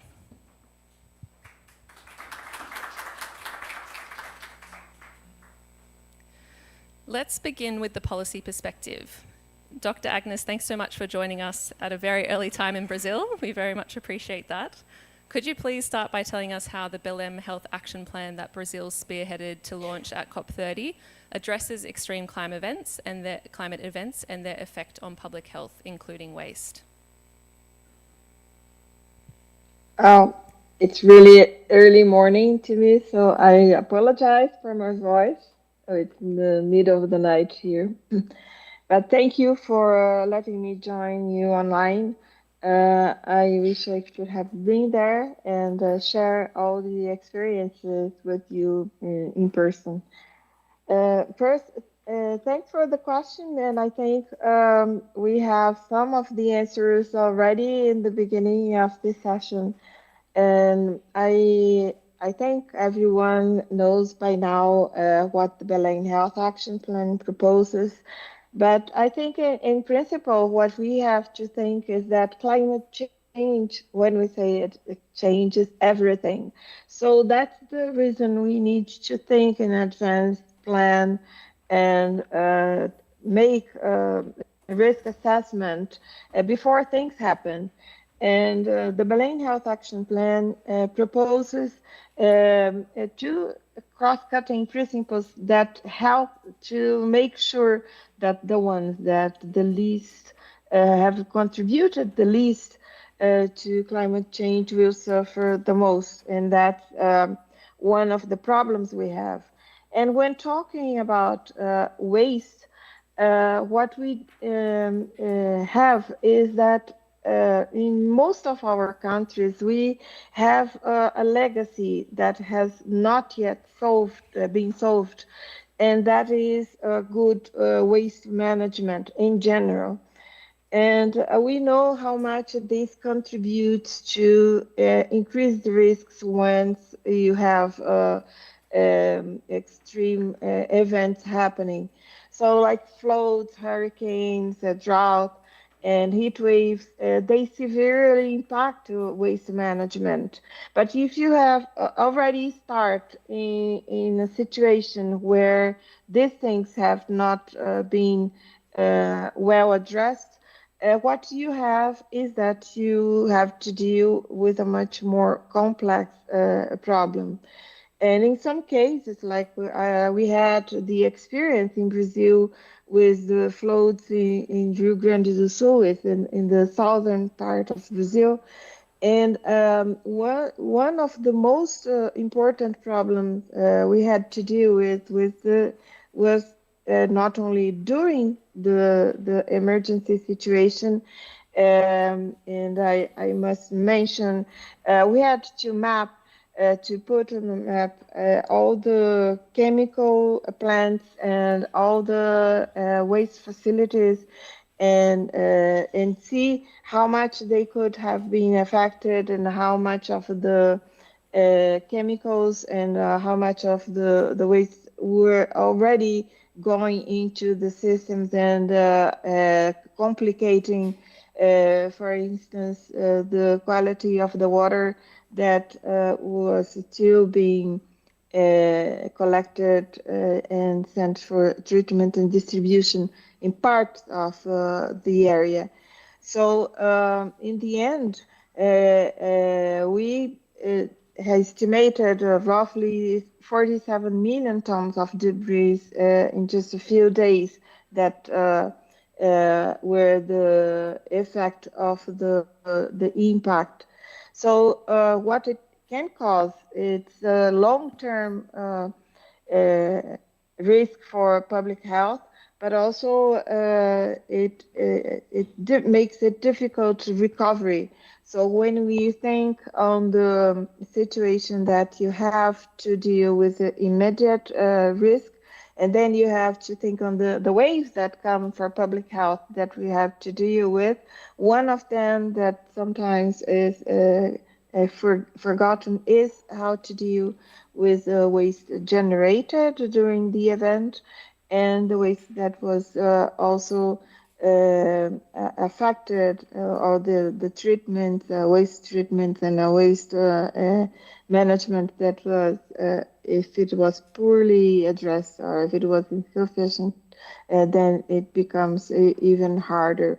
And then, we add to that the biological problems and the chemical waste that, as I had mentioned, becomes part of the problems you have to deal in the emergency. In the Belém Health Action Plan, what we propose is that it is addressed, and it is a plan that makes it easier to organize the preparation and response, but not only in terms of the emergency situation as we see in the extreme events. There are three action lines. One is on surveillance and monitoring. The second is on evidence-based policy strategies and capacity building.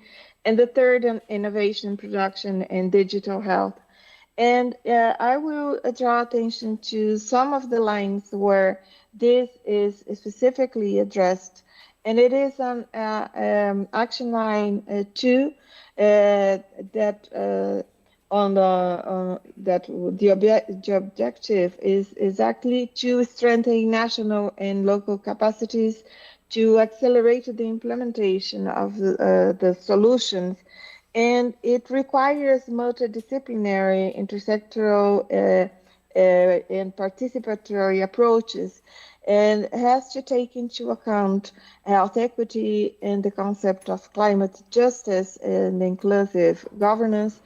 Otherwise, we are not going to address the people I've seen mentioned in here. I think everyone think about children and the elders, but what we need to think are also the traditional and local communities, and also the ones living in already situation of vulnerability, living on the streets or having poor housing that are the most affected.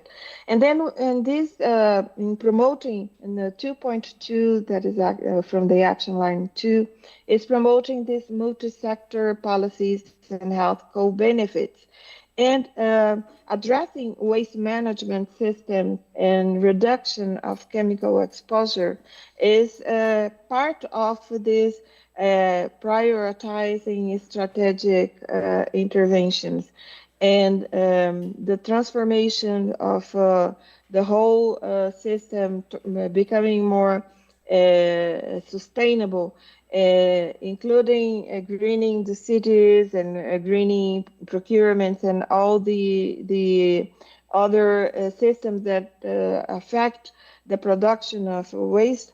It should be addressed, and there are some lines related to that. And on action line 3 on innovation, production, and digital health, it also mentions that the need to promote research on sustainable manufacturing, packaging, product design, logistics, and ensure equitable production, distribution, and reduce the health sector's carbon footprint. And this means that we have to work very deeply in advancing sustainable supply chains. And this means prioritizing short, cost-effective, and resilient infrastructures, and supporting local and regional industries. But it means that we do need to strengthen climate-informed health surveillance systems and early warning mechanisms to detect and respond to risks in real time. but we need to consider the developing contingency plans and emergency response protocols that are tailored to the different climate. Like I noticed heat is one of the most addressed problems, or is the first everyone think about. But because the heat is related to drought and is related to the extreme weather events related that in a way like we had in Brazil at the same time, floods in the south and extreme drought in the north.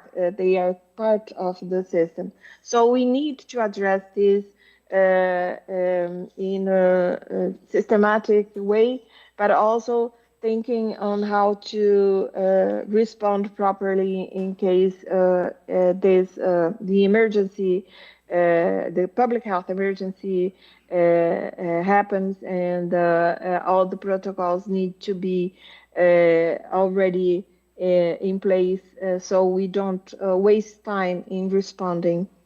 So if we address the universal water, sanitation, and waste management systems, that is an investment that is required by other systems, if we can see how this will benefit health in general, but also will help the health sector responding properly and easily to public health emergencies.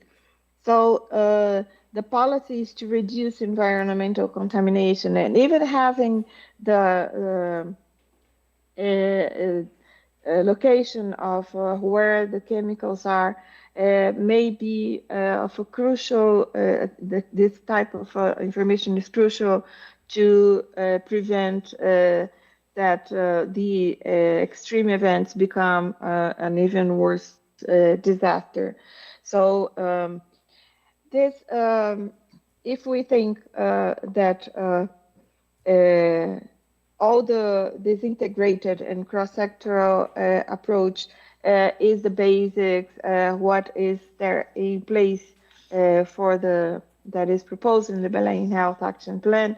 And in fact, when we address this, we are being prepared for what happens in the emergency situation. Thanks so much, Dr. Okay. Just to finalize, I would like to invite you to the World Health Assembly, who will be there, that will be talking about the implementation of the Belém Health Action Plan. And it will be on the 18th, May 18th, from 13 to 14, 20, and the Palais of the Nation. And I think if anyone still has not supported or is supporting the Belém Health Action Plan, there is time to do that. So thank you for the opportunity to participate online. Thank you so much, Dr. Agnes, and thank you for that kind invite as well to the World Health Assembly. We'll definitely share that with colleagues as well. And it's really great to start by grounding us in the policy perspective, and really important to hear about the approach of intersectoral strategies and participatory approaches, so we really appreciate that. We'd now like to hear the perspective of some of the most climate vulnerable contexts globally. Tiffany, from the perspective of small island states, which are on the front lines of climate impacts, how are extreme climate events affecting health systems and essential services like water, sanitation and waste? And what types of support and partnerships are most needed to strengthen resilience? Thank you so much, Madam Moderator, also for that introduction. That was really good, and also for the question. And I also wanted to add that I'm also the SITS representative on the Adaptation Committee, so I'll be also giving a little bit from that perspective as well. But from a SITS perspective, climate impacts are not isolated shocks. They are systemic and compounding. For our countries on the front lines of climate change, extreme events are no longer rare. They are a constant and escalating reality. And what we see in practice is that one extreme event can quickly trigger failures across multiple sectors and systems. So extreme weather events such as cyclones, flooding, storm surges, or heat waves, they don't just affect one sector. They simultaneously disrupt health services, water supply, sanitation, and waste management systems. This creates an immediate and interconnected risk, particularly for already stretched and often fragile health systems that we have. When these systems break down together, the risk escalating quickly, especially disease outbreaks, interruptions in essential care, and long-term public health impacts. Hospitals and clinics may be damaged, supply chains for medicines disrupted, and also health workers themselves are affected. At the same time, flooding and storm surges contaminate freshwater sources, sanitation system fail, and waste management breaks down further, compounding the health risk. Health systems in many cities are already highly exposed and not yet fully adapted to these increasing pressures. This is what often happens. An extreme event hits, causing infrastructural damage, leading to failures in water, sanitation, and waste systems, which ultimately results in public health crisis. These are not theoretical risks. This sequence is already happening across many cities, reversing hard-won development gains and placing additional strain on limited national budgets and capacities. So these challenges are further intensified by structural constraints unique to SIDS, so small dispersed population, limited fiscal space, and high dependency on imports. Climate shocks also push already constrained systems to their limits. So the key message that climate impacts are deeply cross-sectoral, and addressing them requires integrated responses that connect health, WASH, and infrastructure system, not isolated interventions. So building on this, the question is not whether we understand the risk, but how do we respond to them effectively? As a member of the AC, the priority is moving forward toward an integrated, actionable, and scalable solutions. So the first pillar, first we need to integrate planning. Health systems cannot be strengthened in isolation. They must be aligned with national adaptation plans, as well as water, sanitation, and waste management systems. This requires a breakdown of institutional silos and ensuring coordination across sectors. Without this alignment, we risk fragmented responses to systematic challenges. The second pillar is there is an urgent need to shift from planning to implementation.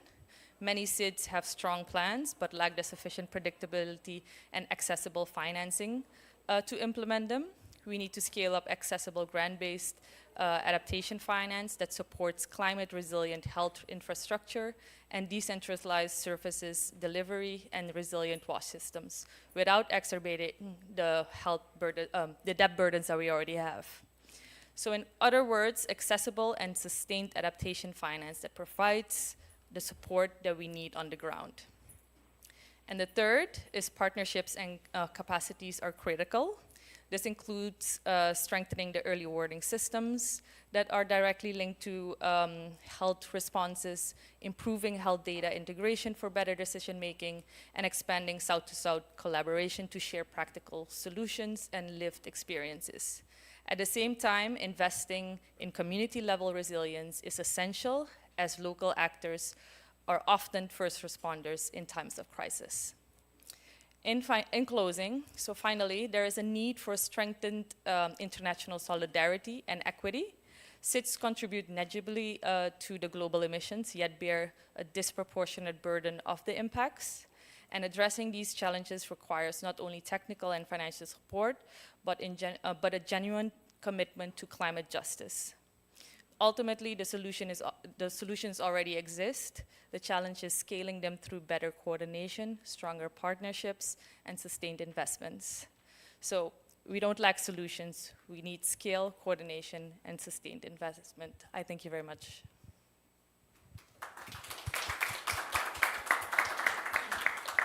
Thank you so much, Tiffany, for sharing. I think you really clearly articulated those cascading impacts across different systems and the real need to coordinate across those sectors. So very much appreciate that. We'll now turn to Dr. Emma Campbell. In your experience on the front lines, how do extreme climate events affect humanitarian health responses? And what do climate resilient health responses look like? Yeah, thanks, Dr. Elizabeth. So for those of you who are not familiar, Médecins Sans Frontières is an international humanitarian medical organization working in over 70 countries. And look, we're working in some of the most climate vulnerable contexts. And we are seeing our medical teams increasingly confronted by the impacts of climate change, changing patterns of disease, food security, displacement and conflict, but also crossing over with the work that we do, for example, in conflict, right? So we're seeing refugee camps where we're working, having arrivals not only as a result of conflict, but at that same camp, groups of people also coming because of the impact of climate change. And so MSF, at the core of our work now, is our response to climate change, and we're approaching this really grounded in our core principles at MSF, which is medical ethics, independence, accountability, impartiality, neutrality, and bearing witness. Based in that, MSF is structuring its work around climate action and under three key pillars. One of those is mitigation, so that we reduce our own operational carbon and waste footprint. Adaptation, strengthening our medical and operational response to climate-related health risks. And when I talk about bearing witness, we're also very active in advocacy, highlighting the disproportionate climate impacts on vulnerable populations. So if I just briefly go through those three pillars, since we're talking about implementation and action, and this might be quite helpful. Mitigation in practice, in one sense, for us might be the reduction of waste and plastics in healthcare, and we've got a bit of a focus on waste in this session. So MSF is working around some complementary strategies, refusing unnecessary or avoidable items by integrating environmental considerations into our procurement, and purchasing or prioritizing sustainable alternatives where medically appropriate. We're reducing consumption by promoting responsible use by our healthcare workers, whilst also abiding closely by infection control guidelines, and where possible, introducing reusable alternatives and working with manufacturers to reduce the footprint of the diagnostics, vaccines, and therapeutics that we're using in the field. And waste management has become a really key part of our work. But I also want to give some other examples of our, under the next pillar, give some examples of our adaptation. And for example, in South Sudan, where MSF has a very large footprint, we have seen severe and widespread flooding, especially during the rainy season. And one example of our adaptation under this second pillar is in Old Fangak. We launched activities to prevent the town from flooding. We installed water gauges, we've trained the community to monitor rising water levels, and worked with other organizations to reinforce the mud levees. And the floods have also significantly heightened the risk of waterborne diseases, such as typhoid and cholera. And so we built a 20-bed field hospital in New Fangak as a precaution in case the Old Fangak hospital flooded. And we saw a huge cholera outbreak in that region, and we were able to use that new hospital for that cholera outbreak, which I think goes to the point that you made, is that responses to climate through health systems are not only about responding to climate, but they're also about more broadly strengthening health systems. And so there is benefit in many different ways, even when we look through a climate lens at these kinds of responses. I have many other examples of our adaptation in the field, but I think we don't have that much time. So let me just briefly go to advocacy, which is our last pillar. And it means, for example, people like myself coming to these events, asking funders, asking those bodies in power to always have a health lens when looking at responses and funding to climate change. One really important story that MSF is sharing is the impact of climate change on antimicrobial resistance, resistance to antibiotics. One of the gravest threats to our healthcare system, to the well-being of humanity. And climate change is having a huge impact and increasing antimicrobial resistance. Warmer temperatures speed up bacterial growth and gene exchange, increasing the emergence of resistant strains. Extreme weather is damaging sanitation systems and spreading resistant microbes.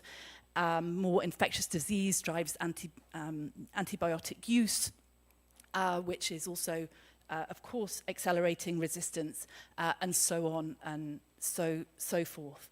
And also we are seeing in the context where we work, as I mentioned, extreme climate events. I just want to specifically mention flooding, bear witness to what we're seeing. So in countries where we're working, where we've been working for many, many years on endemic illness created by poverty or conflict, countries like Niger, Nigeria, Myanmar, Somalia, Afghanistan, Benin, Cameroon, DRC, Chad, Kenya, Ethiopia, Mali.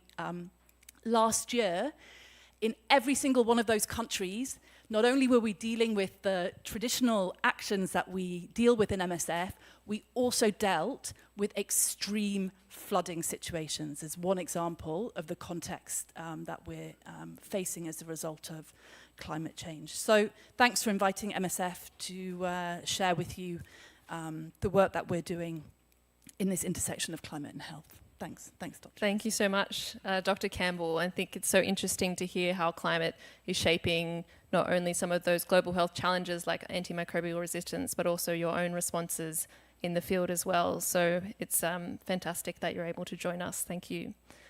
Shifting now from the humanitarian response to communities and local systems, Iqbal, I'd love to hear from you which groups and communities are most affected by health risks related to extreme climate events, and what do climate resilient community health responses look like, for example, in waste management?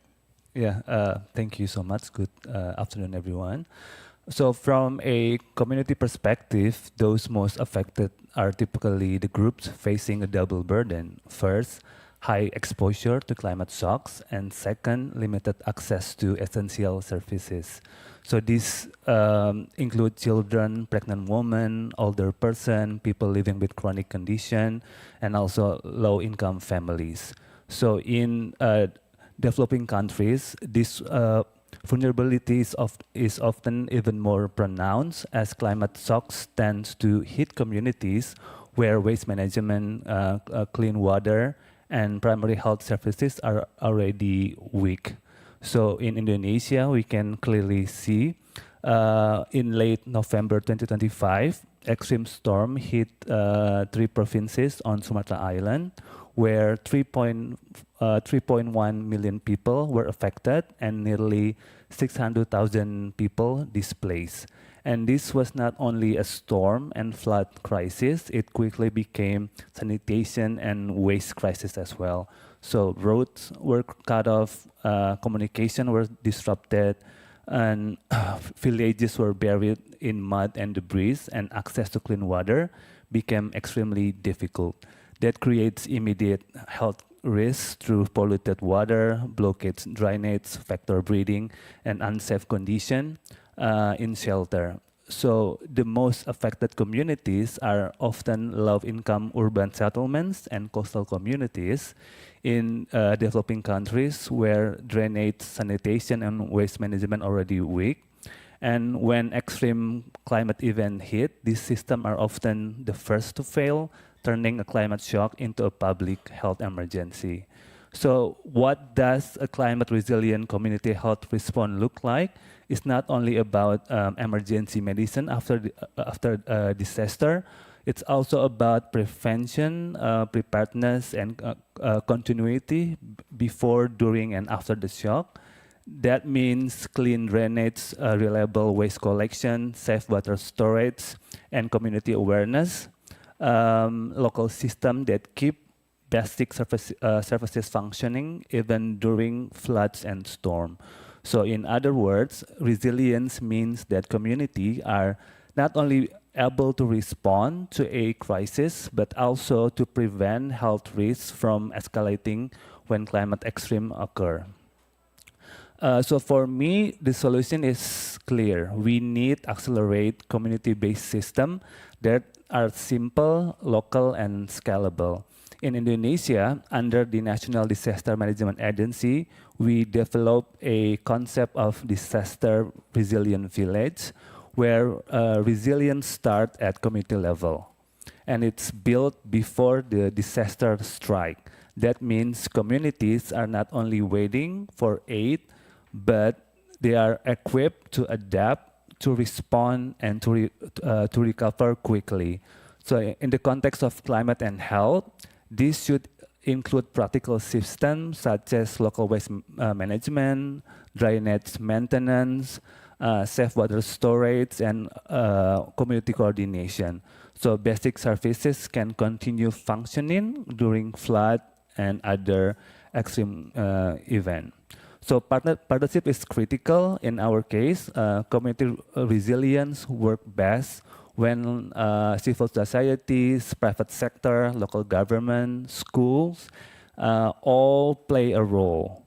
So my main message is this. The people most at risk are those living where climate vulnerability, poverty, and weak services overlap. And the most effective response is community-led and integrated, linking health, waste management, water, and local governance before the next the next shocks arrive.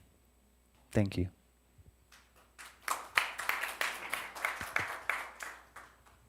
Thank you so much, Iqbal, and it's amazing to hear examples of these community-level approaches that are already working today, so thanks very much for sharing. Finally, we're going to look at the role of innovation and technology in enabling these responses, so I'd like to invite Michaela to answer this next question. Can you please tell us how climate-resilient tools in health, technology solutions, and innovation in your work are shaping climate-resilient responses? Sure, happy to do so. And first of all, thank you very much for inviting me here to that panel and for being the representative of the private sector.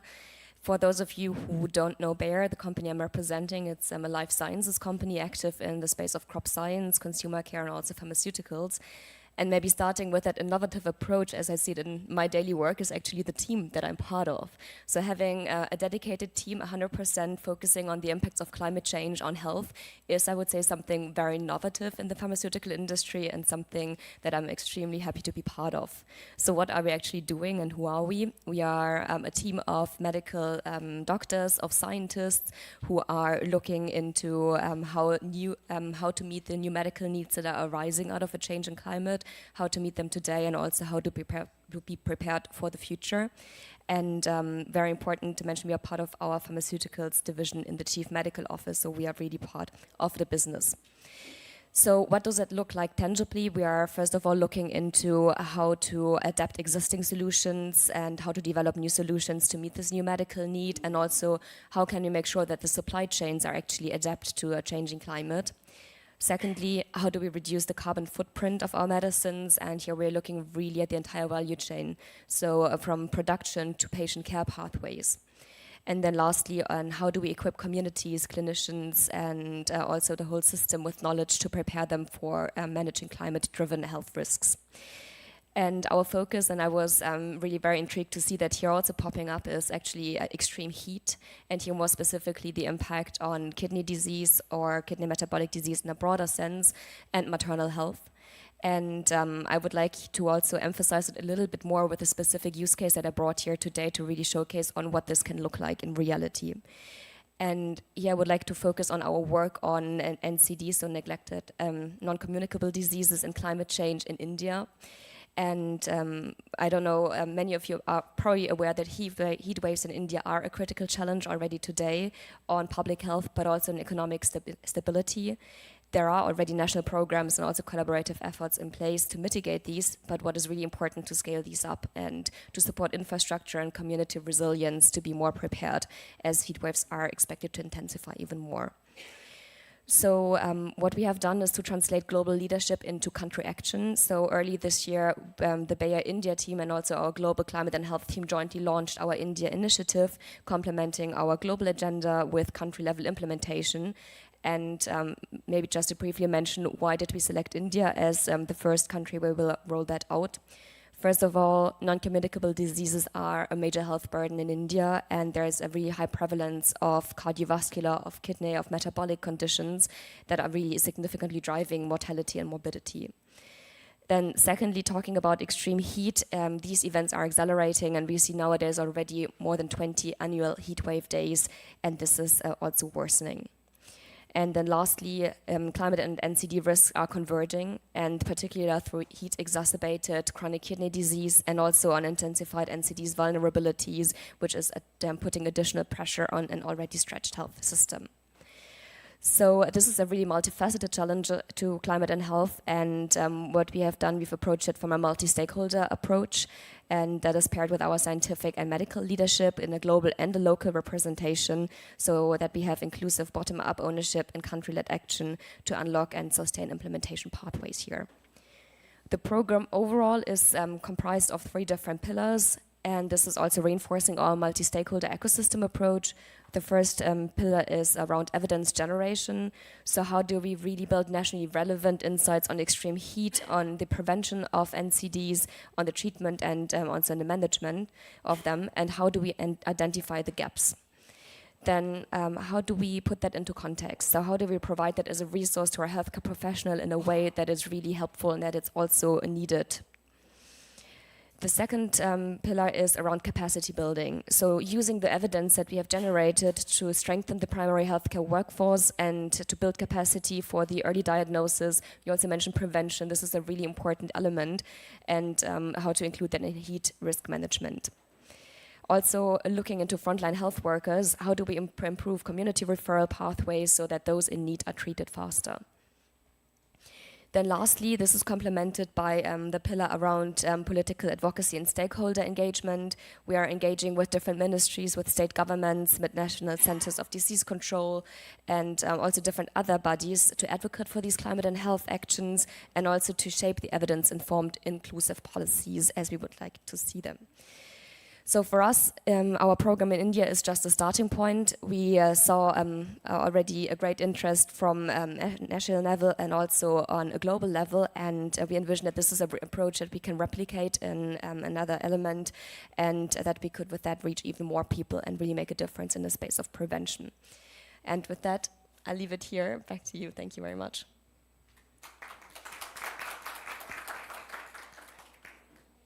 So much, Michaela. It's fantastic to hear about the work that's already happening in India and around the world, and really interesting to hear about your team's approach in this space.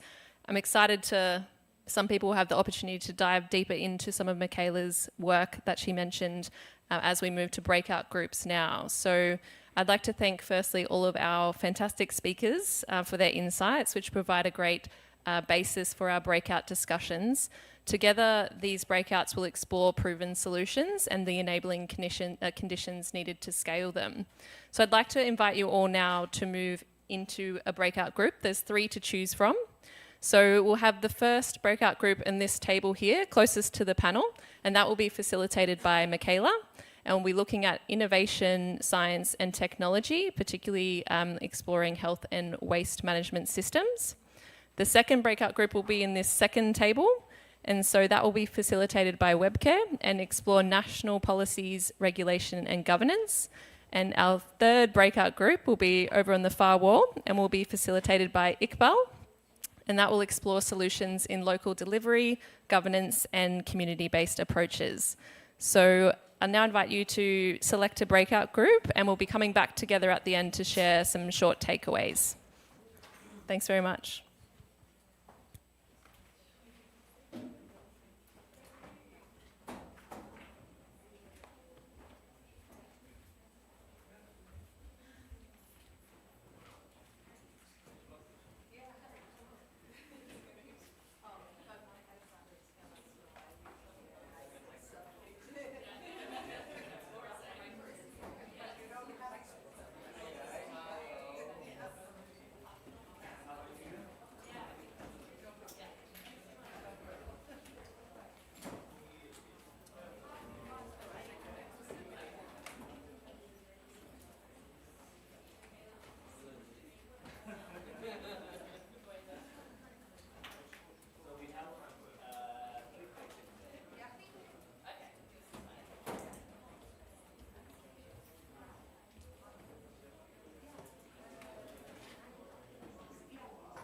So can everyone please move to a breakout group? If you're sitting at the back, can you please move up to the front where our speakers and facilitators are?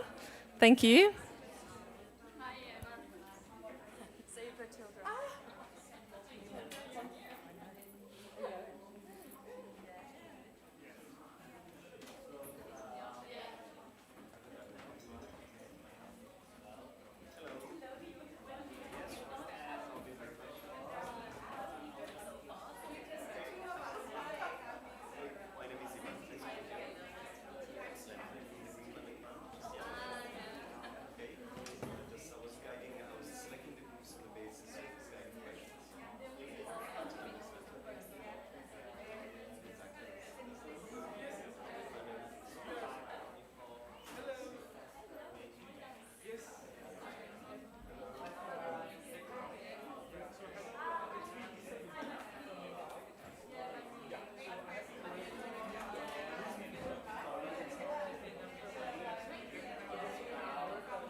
Just letting everyone know we'll have about 10 minutes left in breakout groups before we come back for discussion.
Just giving everyone a 2-minute warning, and we'll come back together to share our takeaways.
thanks very much to all of our breakout groups. We're now going to hear takeaways from everyone. So I'd like to hear the kind of key insights that came out of your discussions in about 3 or 4 minutes. So we'll start over here with group 1.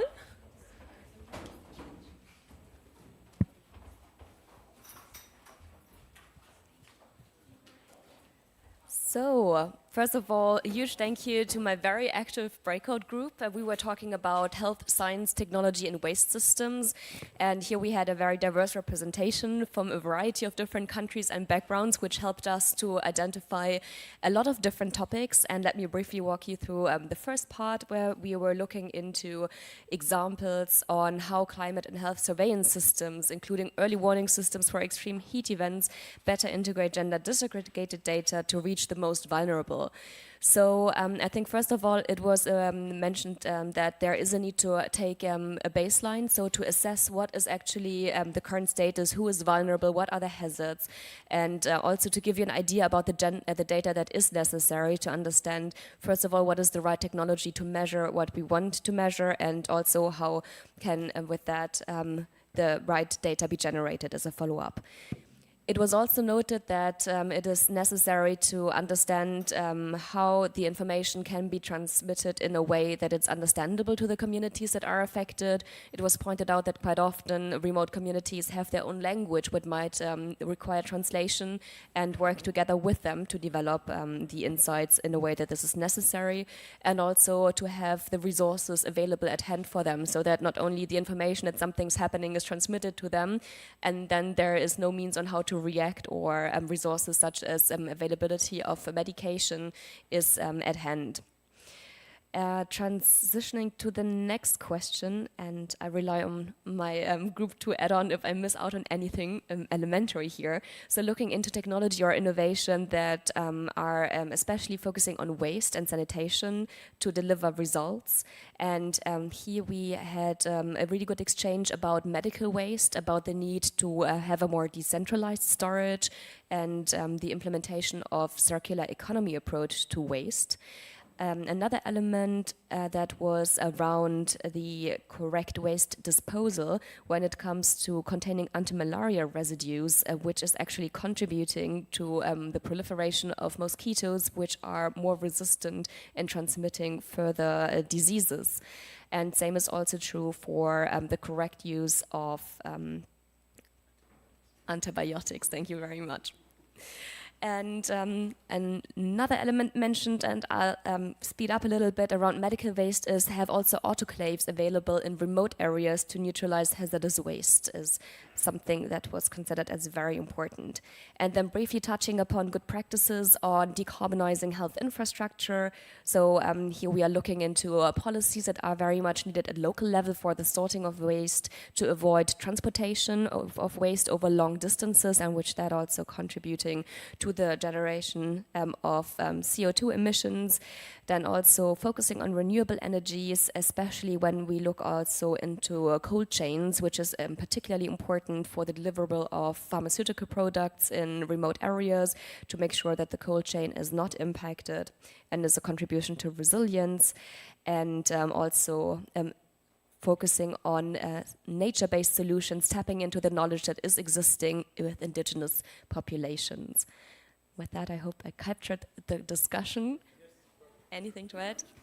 Then good from group one. Fantastic. Yes, let's give them a round of applause. This cross-cultural dream team covered so much ground. Very well done. I really liked the reflection around language and how important it is to make sure that we're using languages that people respond to in these technologies that we are developing as well. We'll pass to group 3 now. Love to hear your insights. Yeah, so we had a very productive discussion and also eye-opening experience, listening experience from other colleagues here. The first one is that participants highlighted that climate resilience health outcomes at local level are strongest when waste management, water, sanitation, primary health care, and disaster preparedness are planned as one community system, not as separate sector. It also reinforced that the most impacted group must be engaged, not only as beneficiaries, but also as co-designer and local implementer of resilient solution. Also, the participant noted to give those groups a formal voice, not on a formal role, not only a voice.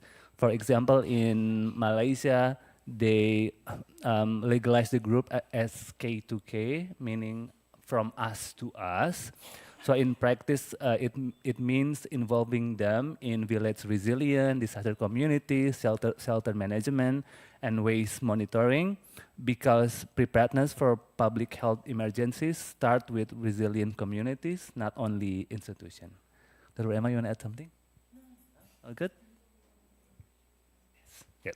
Thank you so much. Amazing. Thank you so much. I think it's such an important reflection and really has come out of all of the discussions today, the need for these genuine community participation in these decisions and making sure that communities are at the heart of decision making and therefore action. So thanks very much.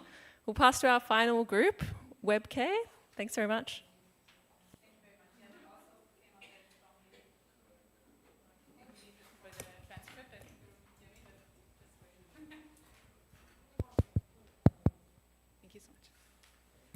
Yeah, that also came out really strongly in our group. We did discuss quite a few things. We didn't go so structured through the questions, but we did spend a little bit of time discussing the complexity of the issue of health and climate, and we also touched on mental health, which the group felt hadn't come out so strongly previously. And we discussed the need also in this complex intersection of topics of health and climate change to involve a wide range of stakeholders that goes beyond the traditional health actors as well as beyond the traditional climate actors. We heard some positive examples. The group also felt that there was a lack of positive examples here, so we identified some gaps, but we did hear about Australia having taken action at the subnational level when designing their national adaptation plans, where the health angle came in strongly. And then we also heard from Indonesia, where the health ministry is now involved in the development of the NDCs and the NAPs and the coordination mechanism there as well. And then we also heard examples of, which was very interesting, that while Indonesia has now started to involve the health ministry for the policy development at the national level, there are already examples at the community level where the communities are organizing and are responding actively in waste management, for example, and other health issues. So there are functioning responses where the impacts are absorbed, but informally at that stage. So there's a question of how this is costed. And then very broadly, we had a lot of topics that we covered, so I'll hand it back to the group to see if I missed anything. But we also touched on social media, public awareness raising campaigns, especially in the context of mental health and young people. And we went all the way to also discussing gendered aspects when it comes to segregated work sectors. So this is looking at garment workers, or in the case of Australia, where men are overrepresented in working outside. But then also touched on heat and heard, for example, that there are countries where we have beer maps. So there is a, which was very interesting, also linking it back to the need for public awareness raising in that regard. Thank you so much. Big round of applause. I wanted to close today by thanking all of our amazing speakers for all of your fantastic insights, and thanks to everyone who contributed to the breakout discussions as well. And also a massive thanks to the Global Climate Action team who have made this all happen behind the scenes. So a big round of applause for them. I think what we've heard definitely from our speakers and then also in these breakout discussions is that there is no shortage of solutions. But what we really need now is change to sort of make them happen at scale. And so we need better planning, better governance, smarter financing, and really placing communities at the centre of this decision making as well. I know there's also a clear theme of justice that came out today, and that's clear that the people who have contributed least to this crisis are those who are most affected, and these people need us to move with urgency, with equity, and also coordinated ambition. I think that's really come out of the discussions today, and it's really shown that it's possible. So thanks very much again to everyone for joining, and have a great rest of your week.